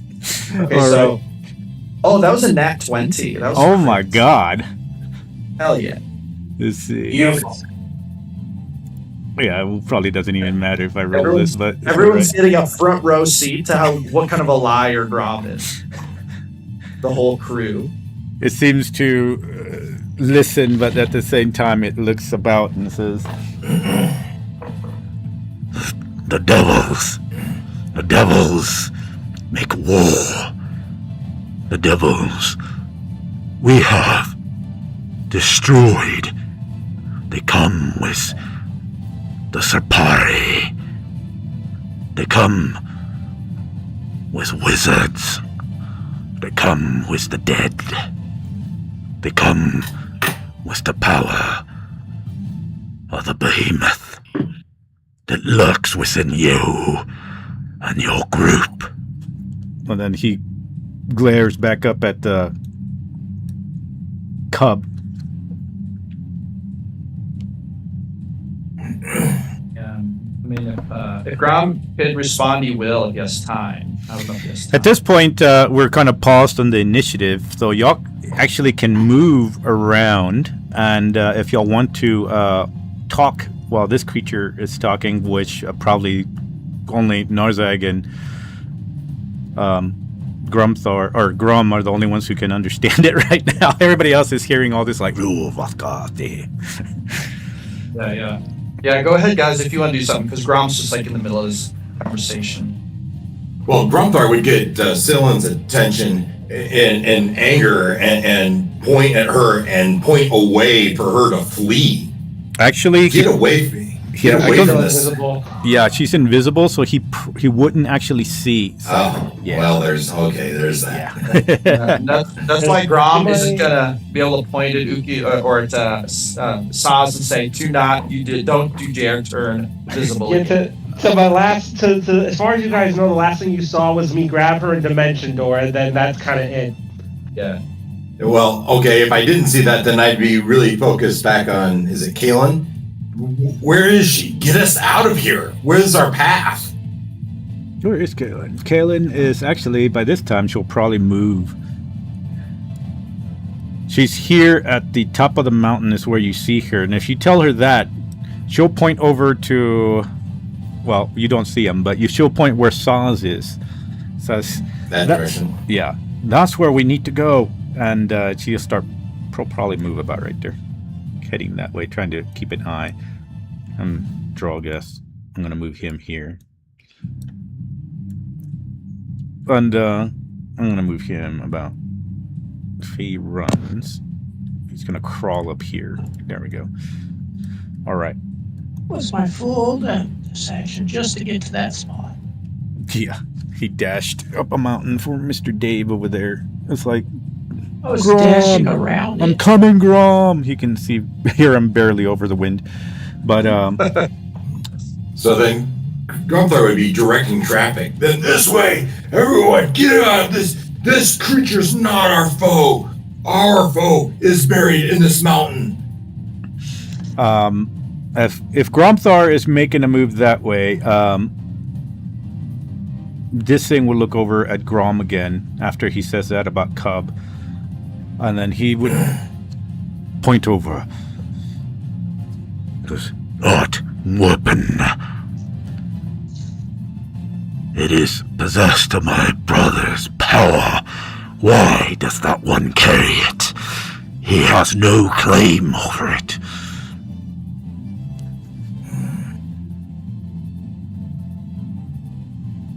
I mean, Grumthar didn't understand a word of that, so. Grom is gonna. Can Grom do a? Hold on, I'll ask him really quick. And then he's gonna shout out to you, Gromthar, and relay that. He's like, he says, and then he's gonna. I think I go back to my prayer, right? And at the end of my prayer, for Grenache is the war, Grenache is the storm, and the end of all things. So I stand, and as I say this, I look to my axe, Stormgudge. So I strike, so it is. This Stormgudge is mine, passed to me from my forefathers. I wield it to dispel evil. Anything, any power claimed from your kin, I wield in this endeavor. We are fleeing. We are headed to the subterranean of this mountain to vanquish evil. Now, leave us be, elemental. I think Grom's gonna add on there. With respect, of course. I will translate. Because comprehend allows you to comprehend, not speak. Yeah, but I think this thing understands common. It seems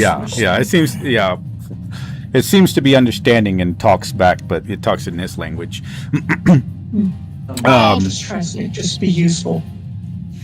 As the mention of Grenache, this creature turns to Grom and it says, He speaks the name of the divine gods here. He brings great dishonor. and you'll look over at Grumthar, and he'll look at him while he speaks to Grom at the same time. If he uses that weapon, by the powers of the divine, I shall take it back. And it's up to Grom what he wants to do in that aspect. Now say that again without the accent. So He basically just says that he looks over at Grom and says that he brings great dishonor by mentioning the name of Grenache here and using the powers of the divine, or the axe and the honor the power for the divine. And then that if that's what he's going to use it for, basically it just means he's going to try to take it back, is what he told Grom. Okay, so yeah, Grom will kind of relay that quickly, but then he's gonna say, Great storm spirit. We have come a long way. You are correct.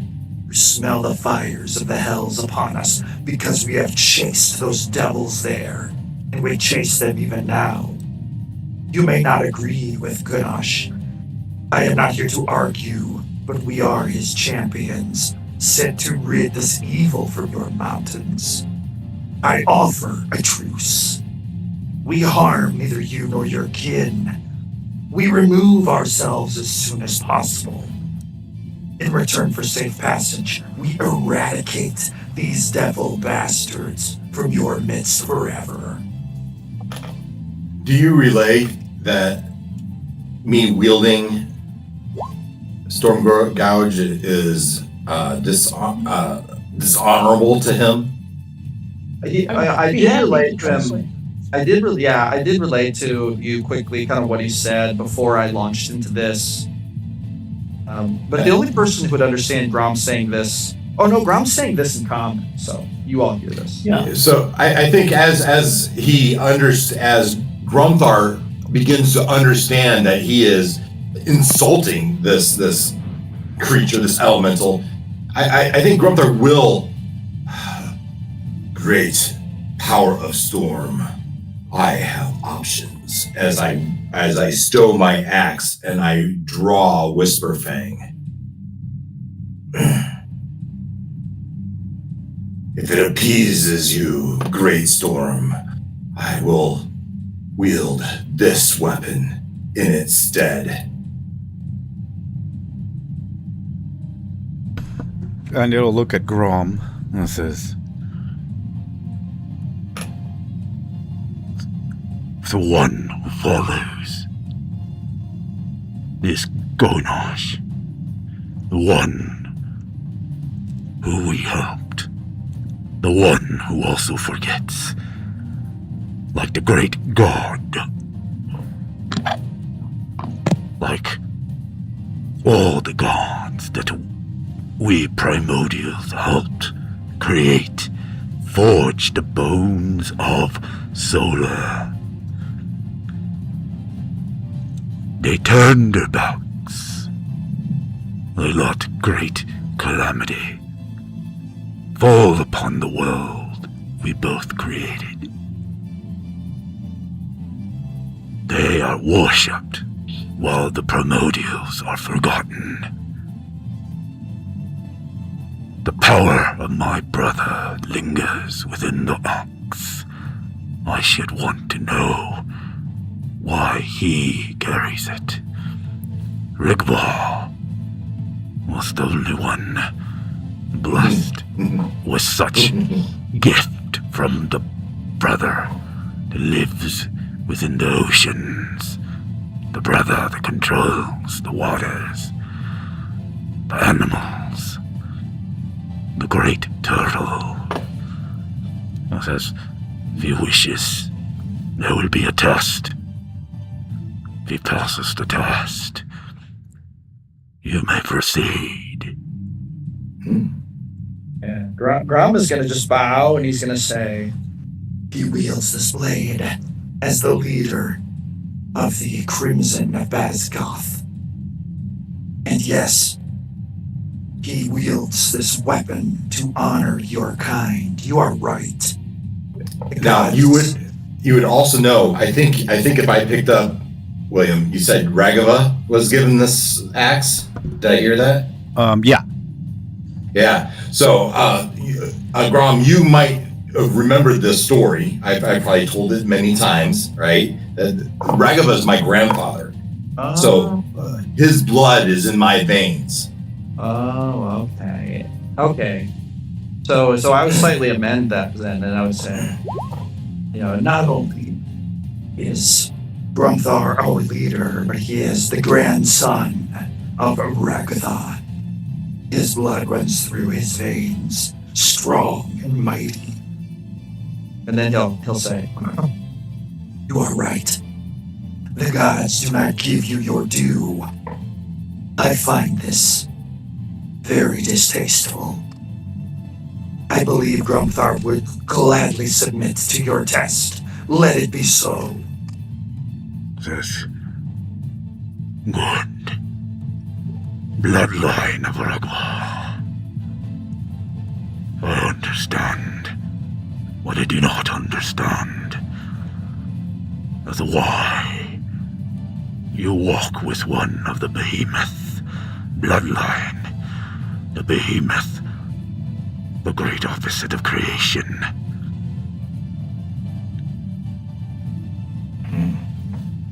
And then Grum is just gonna say, We have a complicated past.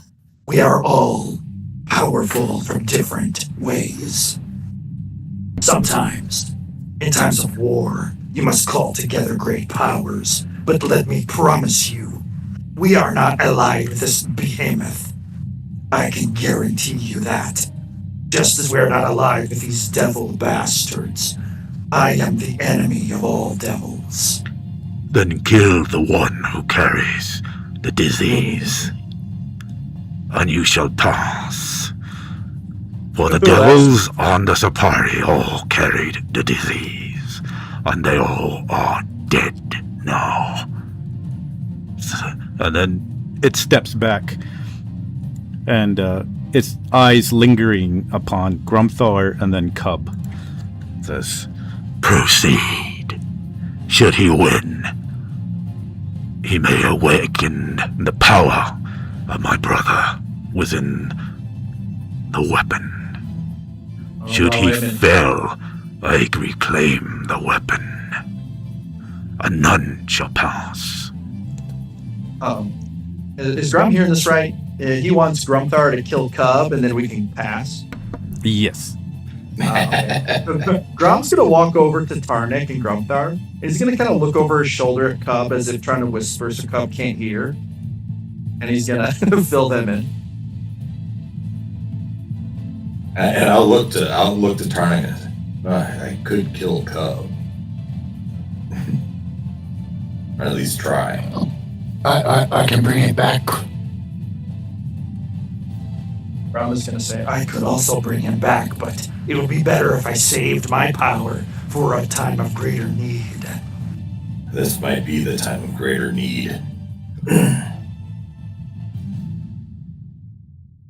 And Cub is probably getting uncomfortable as the three of us all are staring him down. we're just all whispering, and I'm looking over my shoulder at him. And then Grum's gonna. What's that? Grum is gonna look at Grumthar and says, You are the leader. What is your decision? If I use my ability to bring him back, I cannot use it again for 7 days. Tarnik, you have the ability as well. I think we will be forward with Cub. Tell him his sacrifice is necessary. And I will wave Cub forward.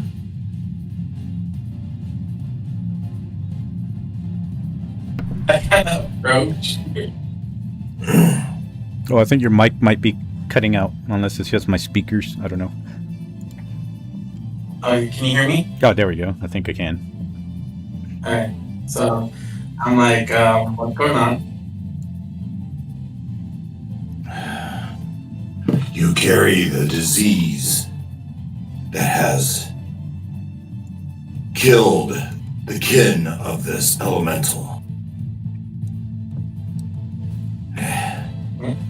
And this next part you're not going to like. We must sacrifice your life to go on to accomplish our quest. And God's willing, your soul will prevail in the end. It will help us when this encounter is complete. I put my hand on his shoulder. I don't take this lightly, Cub. But it seems to be as you can see, this creature is beyond our ability to deal with directly. I would ask you to have faith in your comrades.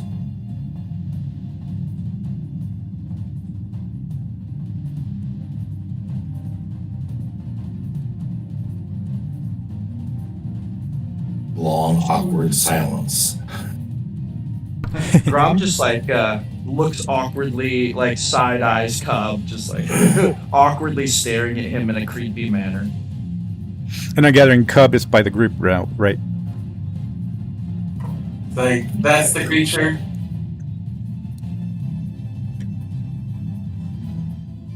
Yeah, that's the creature.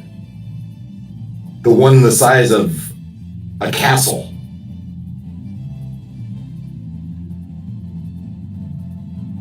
Alright. Grom is also going to say, I do not want to kill it. It is not our enemy. It is an enemy to these devils, and you know what they say. The enemy of our enemy is our friend.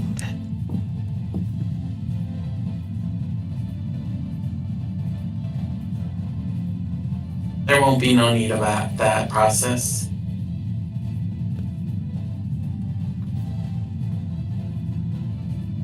So I'm gonna go ahead and I'm gonna cast Goodberry. And I go, here you go. And then I'll also give them the last remaining of my potions.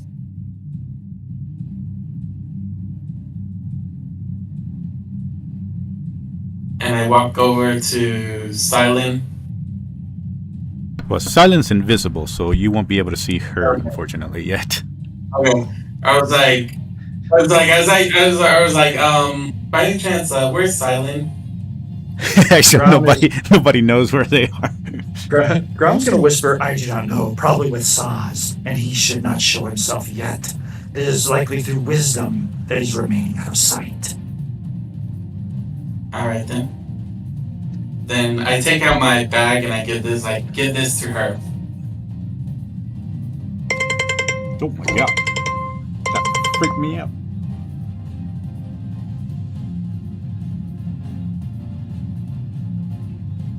And I go up to it and I'm just like, do not let my comrades spill blood.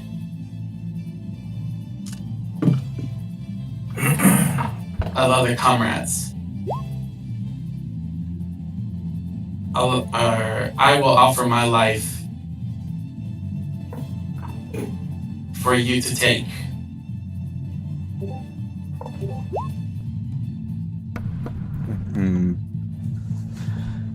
Cub, that was not the... Grom kind of reaches out, but I guess as Cub walks away, he's like, uh-oh. But, I think we put our hand on your shoulder as you start to walk away. You stay here. Your life will be claimed by Stormgouge in tribute to this creature and its kin.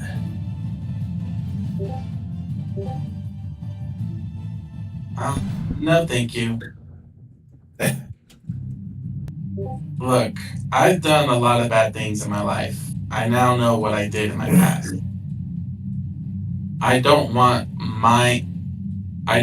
to have my blood stain your hands of this to carry over my dark past. While he's saying this, and I'm not like, okay, above table, Loveless, please don't take this personally, but Grom is gonna literally motion to Gromthar. He's gonna like put a thumb up to his neck, like behind Cobb, and like be like, do it, kill him. Like he's trying to tell him to do it, like behind his back, and it might be a little. I mean, he's being a little stealthy, but stealth is not Grom's strong suit, so I don't know. But he's trying not to let Cub see him because that would make him look dirty.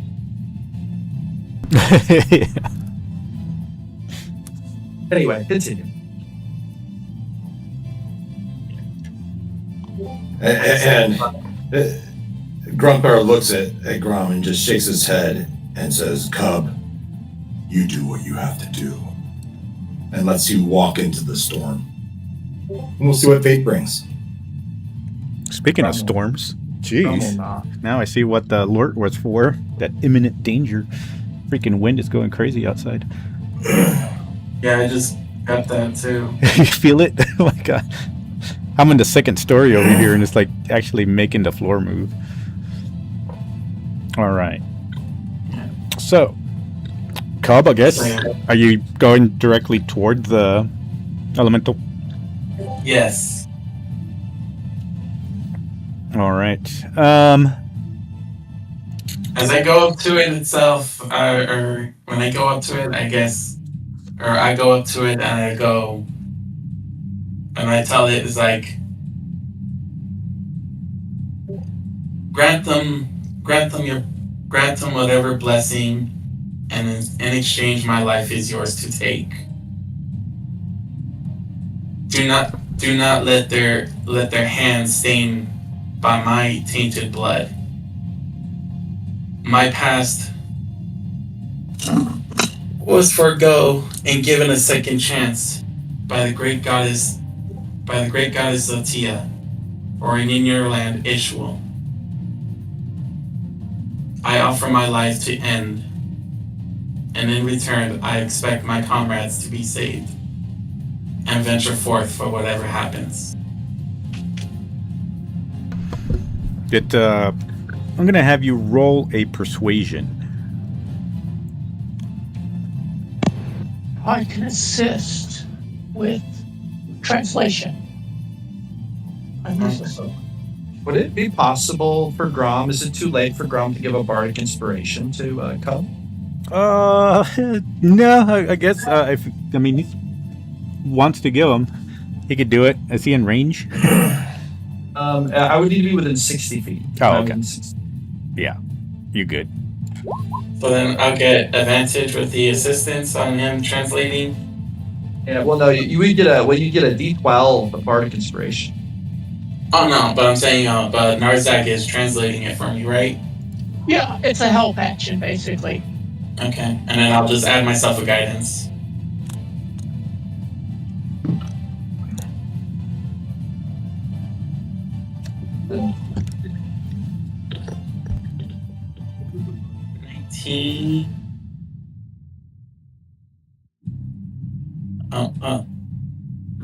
Hold on.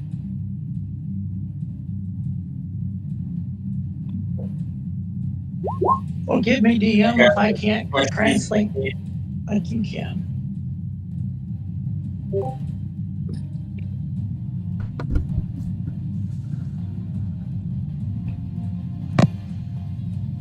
So 19, that's going to be 20, 21, 23 plus 5, 28 persuasion. Okay, 28 persuasion. As Cub walks up here, talks to this elemental, and the elemental glares down, this primordial, stares at Cub for some time, and then finally you see him charge up his lightning. He does one look toward Grumthar, and Grumthar, you do feel the energy of Stormgouge also increase and start lighting up, so much so that it brightens up, and everybody else around you can also notice this. And you see the lightning just starts charging all over. And I'm assuming Cub is not going to defend or anything? No. Narzik just steps away. I'm just going to go into my prayer. Effect. I'm just going to go into my prayer stance itself, and I'll just pray for Zothia. And just tell her that my time has come, or my time has ended, and I offer my soul to her. And when y'all were talking, y'all were kind of far away and kind of whispering or talking within you by yourselves, right? So that I guess Silent wouldn't be able to hear this, but this creature would seem to gather all its power and energy and then eventually clamp its hands together and then just start a motion to ram its full powers down on Cub. And as that happens, you all see some sort of power that glows and pretty much sparks this enormous looking, like, radiant white glow of power that for the most part, blinds everyone as you'll all see Silent lose the invisibility, screams out, "No!" and then moves forward and jumps toward Cub as the fists are about to clamor down on him. And as it does, y'all can see just within that fraction that it seems to hit Silent as she jumps above, and then... Would it be at all possible for Grom to try to do something like Dimension Door and grab Silent before she jumps or something? Ooh. I don't know if that's possible. I would I believe say... that's not a reaction. No, it's not. It's not a reaction, but you're not technically initiative, so what I'm going to do... I'll have you roll a d20 for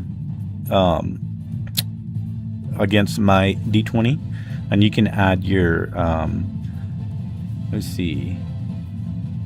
Yeah, you add your I guess you can go with just a dexterity modifier, and then we'll see what that gets you. All right, so just dex modifier roll. Yeah, and I'm gonna do the same. So here's my roll. See you. 17. 17. Oh God. Okay. 9, 10, 11. All right. So with that, I say for this fraction, you are able to see as she loses the invisibility from where she is, runs, and as she's jumping, you can try the Dimension Door if you're gonna. If you have it, if you have Dimension Door, I'll say you can do it. I do. I have it available. Because this is gonna take another roll here once you do it. Yeah, so he would definitely try to do it. He would disappear from view and try to appear and kind of grab her so she doesn't run out in front of the stuff. So, as you Dimension Door, give me another. This time we're gonna go with a D100. All right, D100. Let me see what the number is. I'm rolling it right now. Here we go. For some reason I can't load the map. Oh, there we go. I rolled an 82. An 82. Nice. 82 is actually enough. So, what happens is, good thing is, because you rolled such a high number, you don't die from the power that hits Cub. And unfortunately, though, it still hits, but as you grab Silent, you get hit by this enormous primordial power, but you also sense not only the energy and rage from this creature, you also sense a calming, healing type of energy just emit and blind the entire area around you with this light, this divine light. And as you and Cub somehow get immersed into this humongous explosion of almost like a yin-yang kind of duality here, you see these swirling powers as y'all are engulfed in what seems to be a different realm suddenly. And then everybody outside of this is also blinded. And as you are all blinded and this thing cracks and explodes, it leaves an actual crater where this thing was going to hit. And you see that where it hits, this bottom part of the building that was here is actually gone. After there's now a crater there from the explosion of power that rocks the land and reverberates through your bodies. And I'm gonna grab Grom here. Boom.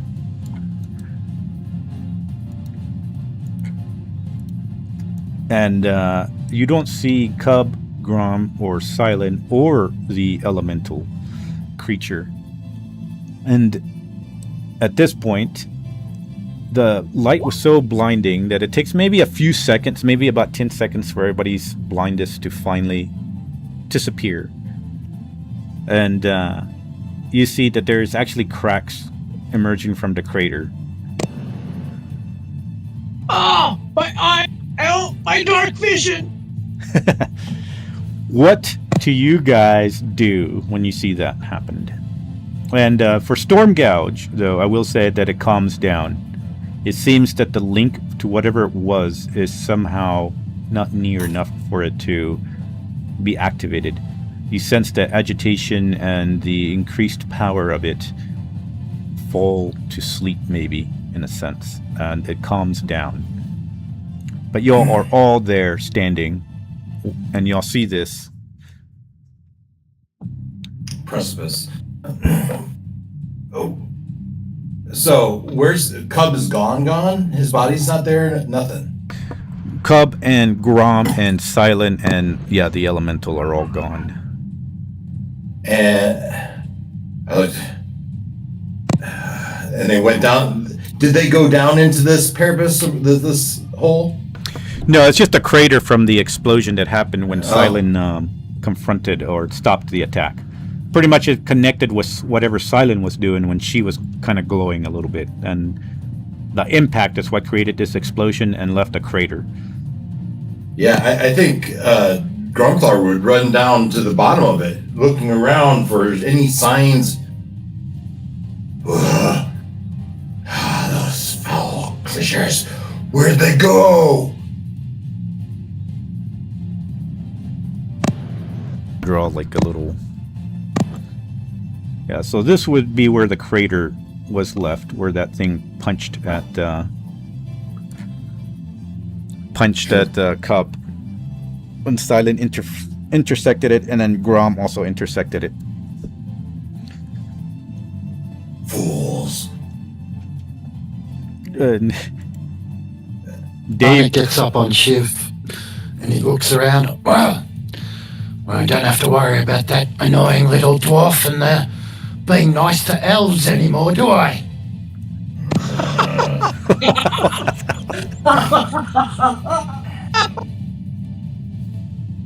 Oh my gosh. Silent was supposed to be the best of us, to help us defeat Amon. You see, Dave actually go up, like, oh shit, oh fuck, and he scratches his hair. Oosh, I don't know what, I don't know. I've never seen that before. Sneaks up right up to the guards. You're a terrible guardsman. Oh man. Good luck getting paid now, human. You may flee for your home or join us as we continue our quest. Hopefully, if it is in Ganash's will, we will find them as we proceed further. Tarnak, do you agree? You see Volsa just walking about like, what the fuck? I mean, was that it? What the fuck did just happen? Multi-layer sacrifice? What is this? Kalen, what do you want to do? And it's like, Kalen is like,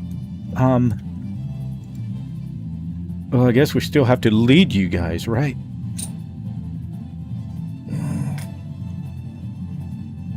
Yes, Kalen, we could still use your guidance.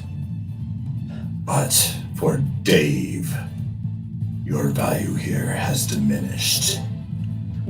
Join us if you like.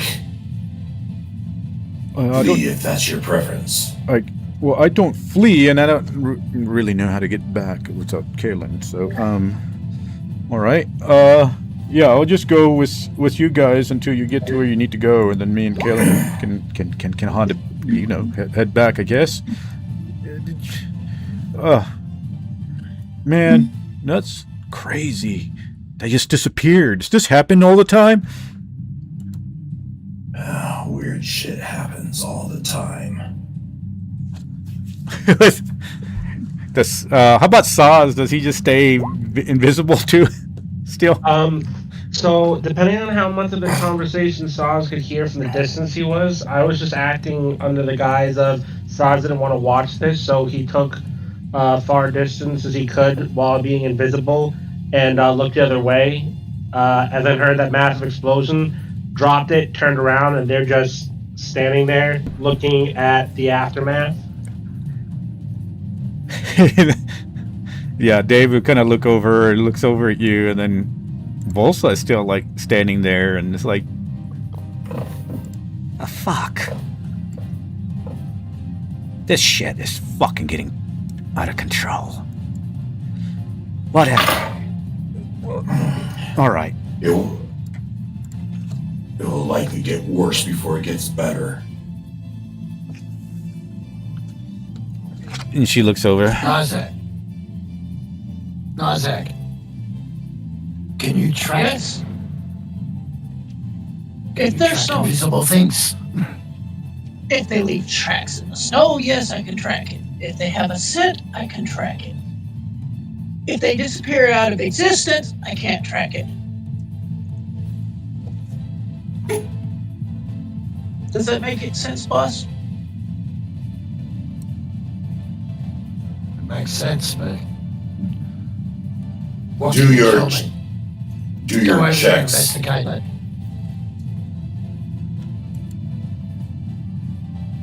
Saz, what are you doing over there? Having heard what Tarnak just said to Narzag, Saz will follow after them.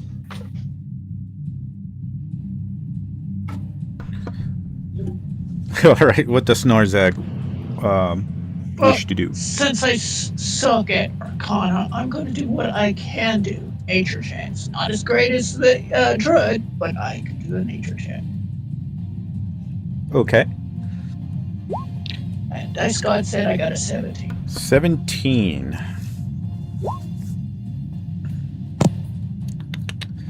Let's see here. I would say nature. As you are investigating this area, I mean, the impact is basically just from the actual force of the explosion that happened is what you can gather. It has nothing to do with actual arcana. I mean, it was created by the magical powers and forces that whatever happened there. But what you can at least pick up from this is that you've seen maybe in the past dealing with devils and such, where there's certain aspects where they used to go into, there was like a sense of what you would probably call is strange to you, but if you've heard the term of maybe wild arcana, wild areas of magic that can happen and collide together. And that's about the best that you could probably pick out of this. It's something to do with that, some sort of area that happened. As you can see a little bit of lingering from whatever enchantment you had on your bow. But aside from that, you can't really track any further. Good news or bad news, boss?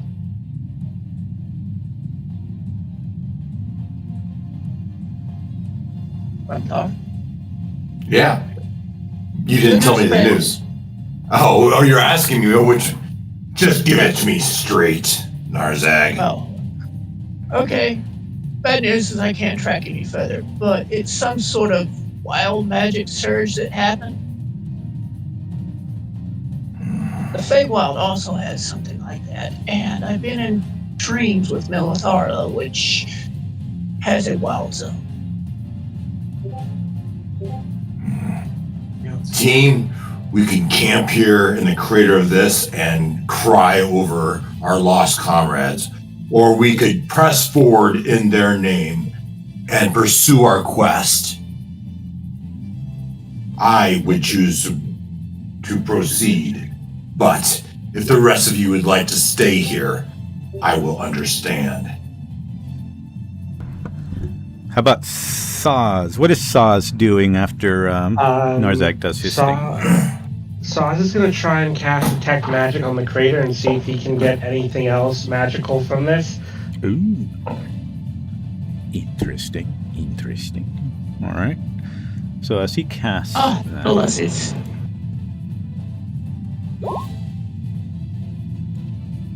let's see here.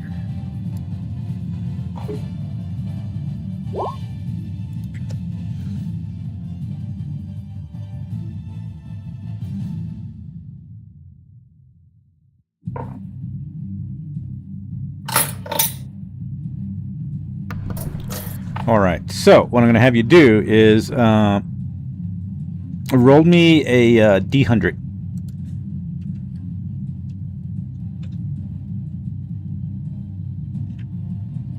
$17. 17. All right.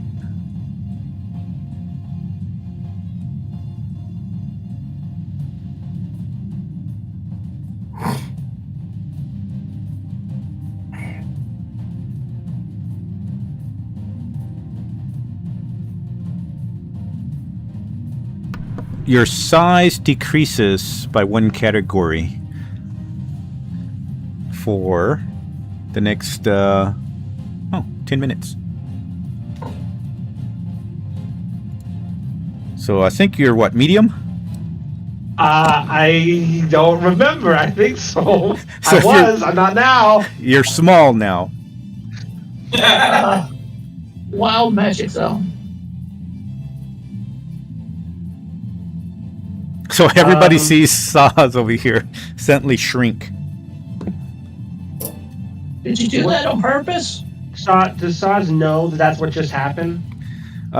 You would see your perspective for sure just change. You don't know why, unless you've had... So Detect Magic wouldn't have given me anything from this? Unfortunately not. It would have changed with the wild surge there.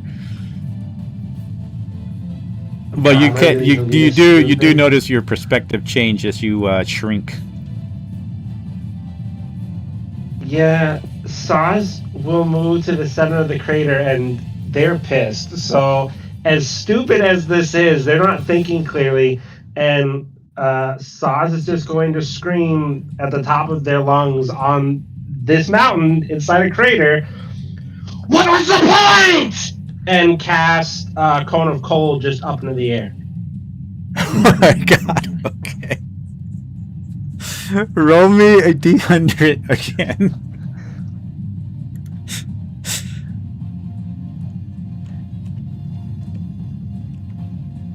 $41. 41. Oh, okay. Roll me a D8.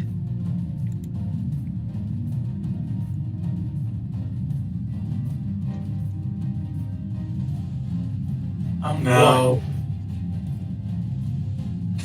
Oh, sorry. What did you roll? 1. A 1? Oh, okay. Well, in that case, you are teleported. I wonder if I can grab you. Right here. Bam. You teleport out of the crater and appear 60 feet right there. Bam. As everybody else sees little Saz and their new size appear right there.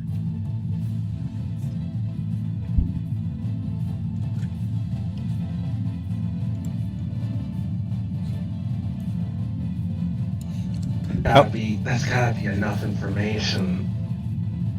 If you're trying to figure out, yeah, you can roll a go ahead and roll a I would say either go pure wisdom check or insight check or investigation, whichever's better for you. Arcana, because it is a magical effect. No, yeah, that's true. Arcana, duh. I rolled inside already. It was 15. 15, yeah, you'd understand if you've heard of these types of things before, that this would be some sort of wild magic area now that has been created there.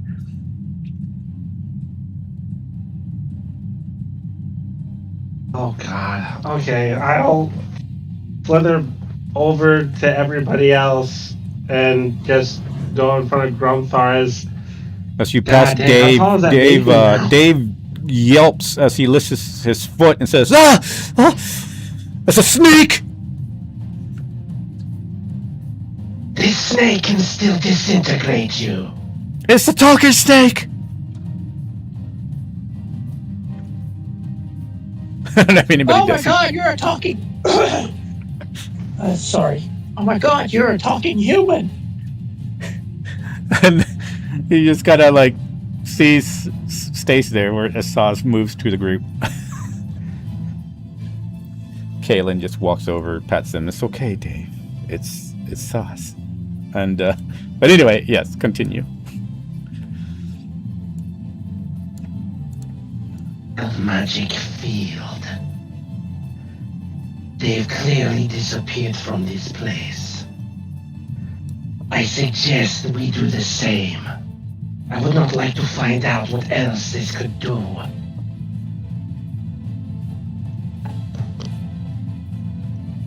I've been trying to say that for the last, well, ever since they left.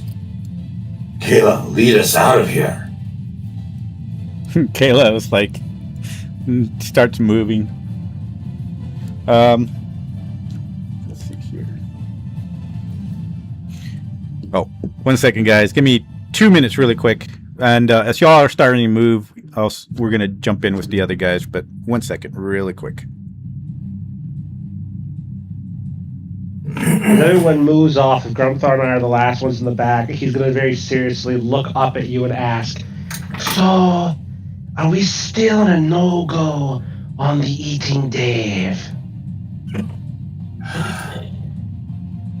I put my hand on your shoulder. The day's not over, my friend. The day is not over.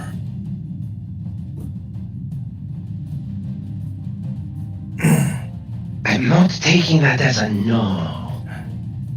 And nor should you. If your hunger, sating your hunger might be more valuable than he is. If it comes to that, you may feed, as far as I'm concerned.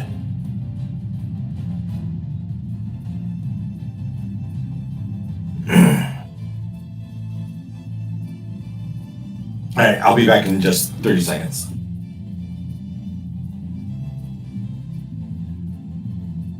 Emergency rations.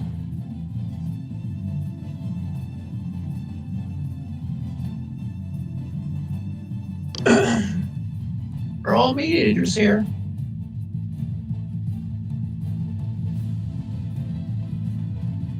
So the question is, you already told it to him straight. Are you gonna also tell him the other format? What other format? I guess you don't know. We don't have a healer. We don't have a feeler with us, so good luck.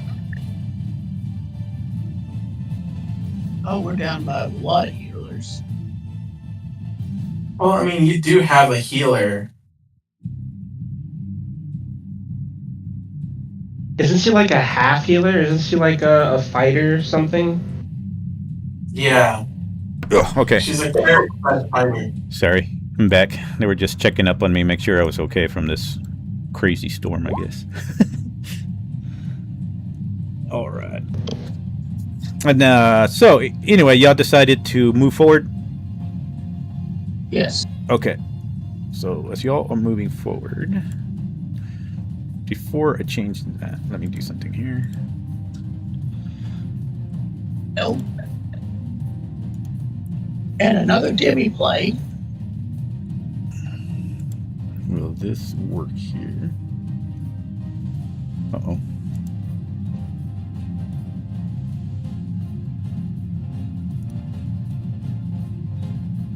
Shoot.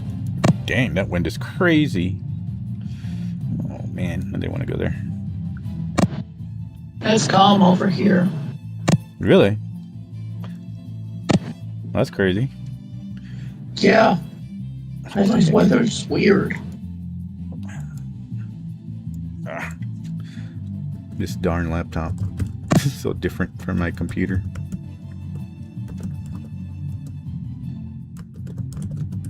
I'm back. Hey, welcome back. Welcome back. Trying to get this. I'm here as well. I don't know, maybe the wind is it's actually slowing down my gig internet here. Oh my. That's crazy. Yeah, I can feel like I'm on the second floor and I can feel the floor moving. That's how strong that wind is outside. That's actually crazy. My niece just The called me. weather's That's why she crazy. was calling me, because I guess all the power back at where I'm staying right now went out, and they're like down the street, and I guess they couldn't drive because the sand was so bad. All right. Okay. So, for you guys, Cub, and then we need Grom here. Where did Grom go?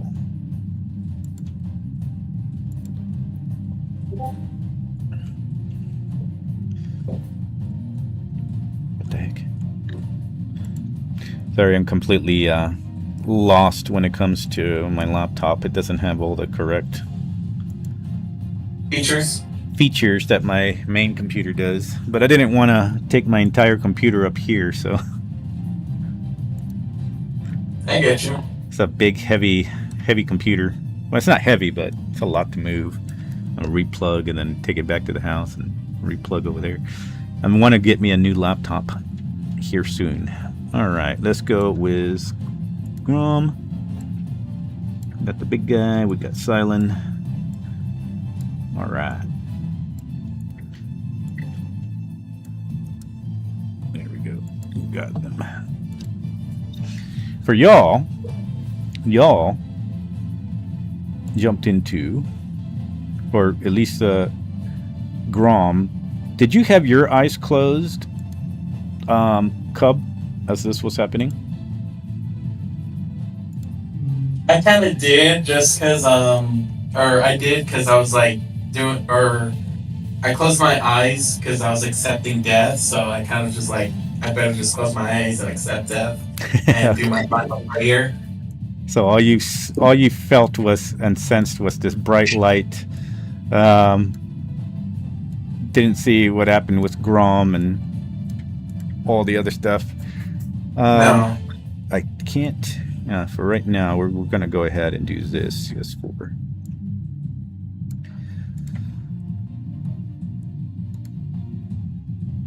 Okay.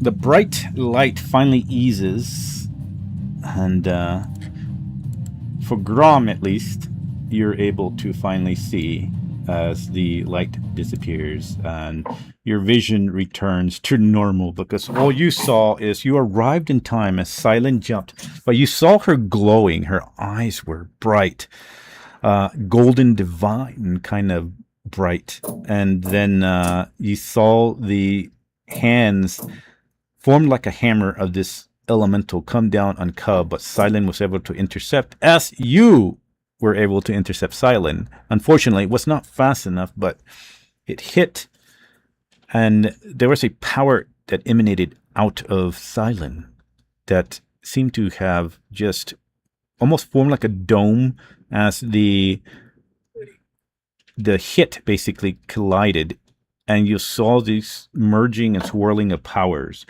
You don't quite understand what it was, and then suddenly you are here. Cub probably has his eyes closed. Silent is next to you, and in the center you see it's not necessarily exactly like this. It's actually not brown earth. It's more white, snowy earth. So theater of the mind. And then you also see more of like branches, and you see kind of like a sense of mountains off in the distance encircling this area. And it is bright. It's not dark like here.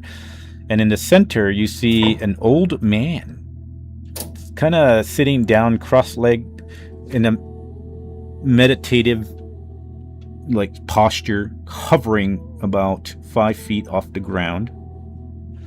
And he has his eyes closed, very thin. You can almost see, like, his ribs, but yet at the same time, it's strange that he seems healthy at the same time. Young yet old.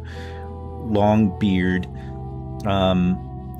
white hair, very bushy eyebrows, and just meditating there.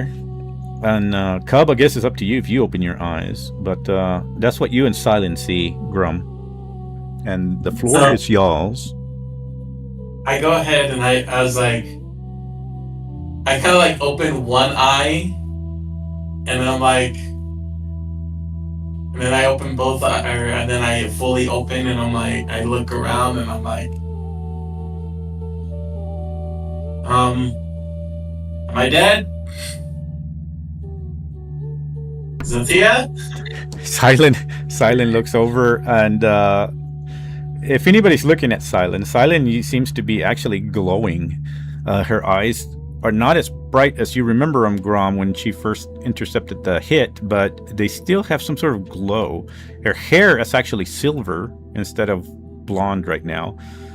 And she's like, looks over, comes over, hugs Cub. It's like, no, you're not dead. You're alive. And Grom's gonna be like, that's the problem. He's gonna kind of look around suspiciously. Silent looks over confused. The problem is we're alive? It's hard to explain. No way you could have known. It's okay. She just stares confused. But it's like I'm being hugged by her, and I'm like going. So okay, so hold on. I'm not dead, but I'm alive, and you two are here with me. And she nods. Yes, I saw what you were doing, and I couldn't let that happen. Like Grom, I would not lose another one. I won't lose you either. And I stopped it. I felt power, like something calling to me. Okay. Grom's gonna walk very cautiously over to this old guy in the center. He's gonna try to talk to him. He's gonna be like, hello. It's like, hello. He opens one eye. Does he look human? He looks human, yeah. He looks like very tan, brownish skin with his white beard just kind of lingering, mustache and beard kind of lingering, holding, kind of almost hiding his mouth, but you can see the lips and the bushy eyebrows, the white hair. Just kind of think of it like one of those martial arts movies from the old times. Kind of man sitting. Master. Yeah. Do you happen to know where we are? He kind of opens both his eyes, and then he starts to stand while he's floating, and his tippy toes touch the ground, and he stretches. It's like, oh, and pops his back. Oh yeah, that one's gonna. Oh, that one feels good. Oh, that one feels real good. Oh, been like that for a little while. Hello. I think you are in the crater. Does Grom know what that is? Unfortunately, no. Grom, even with any kind of roll, he probably wouldn't have heard what that means. I mean, he knows what a cradle is, but he probably not sure what he's referencing. This specific place, yeah. But he just kind of stretches, and then finally stands all the way up. He's wearing like breeches, but he pretty much doesn't have any shirt on, and you see that he's still fairly built for looking old at the same time. Oh, welcome to the cradle.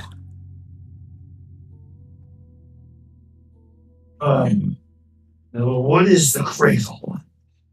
Oh, well, I use it to sleep. And, my scion, my guard usually keeps me safe. No, I don't think I was supposed to be awake, this early. But, there we are. So, oh yeah, gotta shake the shoulders. Oh, I haven't moved in a while. Oh, so, hello. What are you what are you doing in my cradle?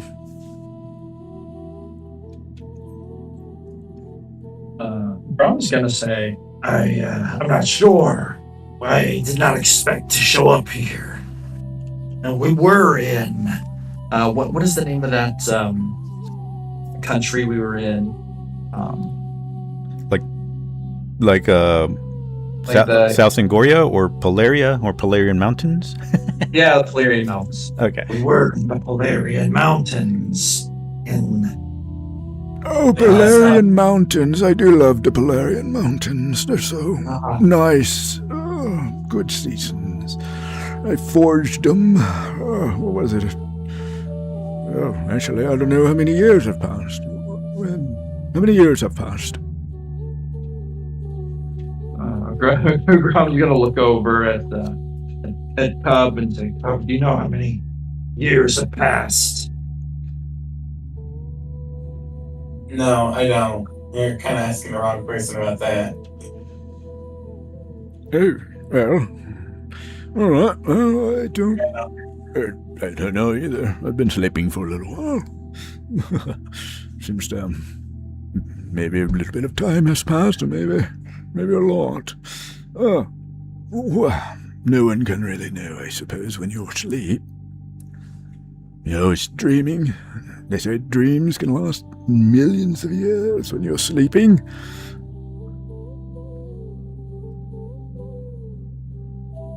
Can Grom look around for clues to see what he sees in this place? Oh yeah.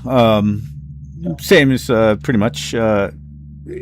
Even with his more focused look, is really a lot of snow on the ground, white steel like clouds on the. It's almost like a winter kind of look, strangely, and mountains off in the distance that are also snow capped.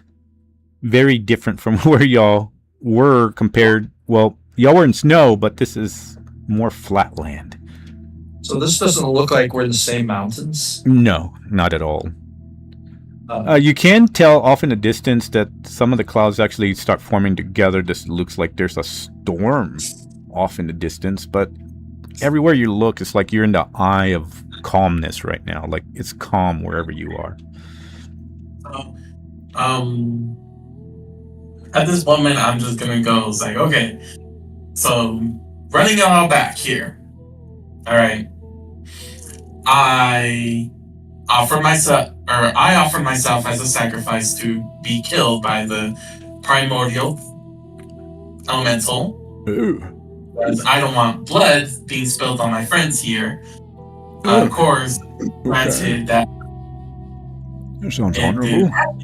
Because this or my protege here decided to intervene, and she is positively glowing and radiant, and I'm gonna question about that too. Yes, she is glowing.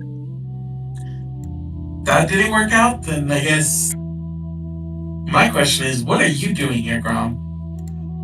I was trying to stop Silent from stopping you. She did not hear the whole plan, unfortunately. Okay. Hello there. So, the three of us are somehow connected together, and we're not dead. This isn't heaven, or so. No, it's not heaven. This is my cradle. Yes, that's my cradle. Okay. So, why were we brought here? I don't really know. So you said that you were going to sacrifice yourself. Oh, that's very noble of you. Very noble indeed. To save friends is always nice. Well, truth be honest, I didn't really. It's not much of a noble cause. It's more of a repentment cause. And he looks over. Oh, well, it's always good to repent if we have done evil in the past. I understand now. Theron, I've not seen you in some time. What are you doing in my cradle? Silent just kind of looks confused. It's like, steps back. I'm Silent. My name is Silent. Oh, you changed your name. Well, you were the only one of us that actually came and visited after we helped. Well, everyone else, Hexarium and the great one that he calls himself, great god, someone who fits his own title there. He looks at Grom. You never really know, can trust somebody who decides to call themselves the great god, you know what I mean? Looking over at Grom, like smiles at him, kind of starts poking at his horns. Grom's gonna give him a side eye. He's gonna look over at Silent. I think he's kind of putting a little two together here, but he has no idea what this place is. I feel like this place might be mythological. Is there like a does the cradle make any sense to him in the context of these beings he's talking about? Is this like what do they call it? Like Mount Olympia or something like that? Roll me a you can roll a history check. Let's see if he can pick up on anything. Very good at this. 16. 16. Maybe pieces here and there. He's heard of like elementals, not necessarily the full idea of primordials. When you heard that today was the first time you've heard it, but with all the pieces of something that you probably can gather from reading and journeying here and there as a bard, you do kind of understand, you don't know how, but that yes, this somehow connects a different type of beings that are considered in mortal ways gods, but you do understand it has to deal more with giants than anything else. But as far as knowing more than that, Grom probably wouldn't unless he investigated with giants. Okay. He's going to let me think about this for a second. And then he's, as you were thinking about it, he says, you seem more like not a follower of any of the gods that I remember. Did Hexarium win? Is he talking to Grom? Yeah. Grom's going to say, I follow Arya. Arya? No, I don't remember Arya. Arya. And she, a child of one of the gods. What about Zotia? Zotia? No, I don't think I remember that one. Oh, I must have been asleep for quite some time. Oh, so much has changed. Theron, who are these new gods? She looks over at Silent again, and Silent is like, looks at both of you, and she's like, shrugs. It's like, I don't know. Grom's gonna say, well, what is your name? And he looks, well, I guess I've gone by a few. You can either call me Veldros, or Vathur, or Drunak. Whichever one sounds better. Any of those? Does Grom know about any of those? he would not. But we'll go with this most common one here. I'll go ahead and put it in the chat. That way, if you want to write it down. Oh, and the Roll20 chat. And he looks over and he says, Theron, you seem to want to be, I don't know, different than usual. Has something changed? And Silent keeps looking. It's like, I'm not Theron, I'm Silent. Maybe you have some sort of memory loss. That usually happens, but not to gods. How strange. All right. Let me gathering my thoughts here better. Starting to get my awareness. It has been, must have been some time that I've been asleep. Oh, all right. What did you say your name was? And looks looks over at both Grom and Cub. Go ahead. Go for it. Grom will say, Grom Izek of the Black Horns, of the Bazgoth, the Crimson Blade. Well, then he looks over at Cub. And I am Cub, the last survivor of the Druid of Dreams, and the follower of Zotia. Oh, okay. New gods, I suppose. Well then, I am... Oh, I guess I already told you who I am. Anyway, one of the king of the primordials, mainly more of the storm primordials. How many primordials have been awakened? Well, we've only met the one storm that was trying to kill me. Kill you? Why ever would they want to kill you? Because I infected the land. You infected the land? Well, why ever did you do that for? Grom will be like, what? Why'd you do that? Almost like the same time. Because I was a slave under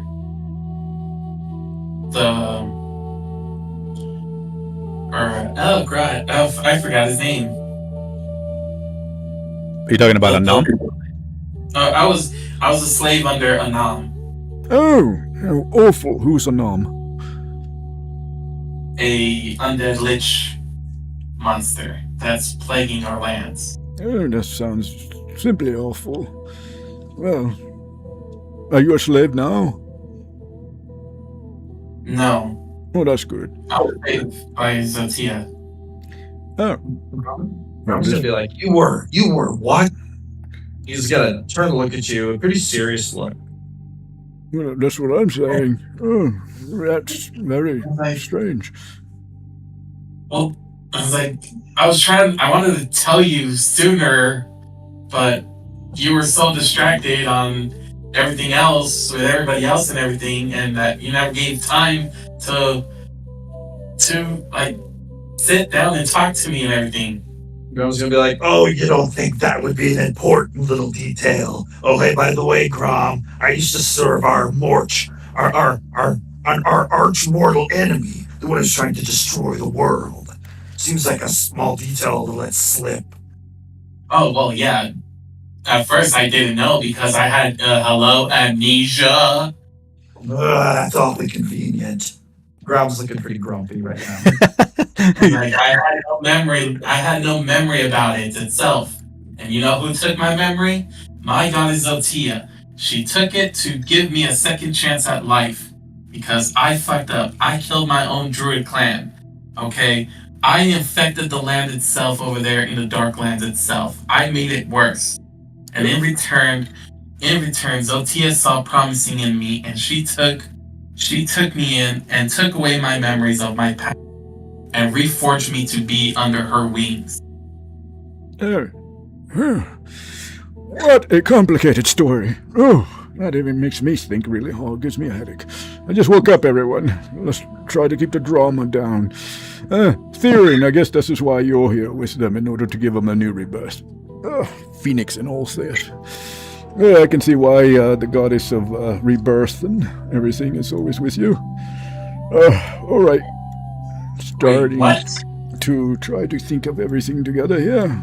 All right, so, what is this? And he kind of just moves around Cobb. It's like, ooh, well, that's very strange right there. Oh my. Do you mind? As he tries to touch your shoulders. What are you doing? I sense something. Oh, do you mind? Can I touch your shoulders? Yeah, well, it won't hurt you. Okay. It's like, oh yes. Oh dear. That is very, very concerning. Oh, how was it able to get into the cradle? Oh, it seems that you are carrying some sort of seed of the destruction of all that exists. That's interesting. Never seen that being carried by someone before. That was the dream seed that I was trying, during the ritual process. You have a piece of the necrotic behemoth in you. How is that possible? The necrotic behemoth is an unparalleled force of, well, you can't even really call it creation. It's just chaos, entropy. It's the reverse of all existence. I was the great god. We had to really come together to try to defeat him. I sense him in you. That's very concerning indeed. Oh, that is very concerning. Yes. Grom's going to be glaring at Cobb. I guess your friend here is going to be the next destruction of the world. Isn't that interesting? All right. So, he just like mockingly laughs. Well, so you don't know what a primordial is? This is what you're telling me. No. Oh. Well, I guess you have. But wait, are you trying to say that I am a seed of destruction and that I'm going to cause more of the end of the world? Well, of course. I mean, why would you be carrying the necrotic behemoth with you? Oh, all right. Well, then, that makes completely no sense, because now you have Theorin with you, which is the complete opposite of that. How strange indeed. Well, everybody, go ahead and have a seat, and I will tell you the story of the primordials. And then that's where we'll end. All right, let me go ahead and stop the recording. Goodbye, everyone. Thank you for, coming back to our long-awaited stream. We'll see you next Sunday and see what happens with Primordials. Goodbye. Bye, everybody. Bye, all. Thanks, everyone. Thanks, William. Thank you.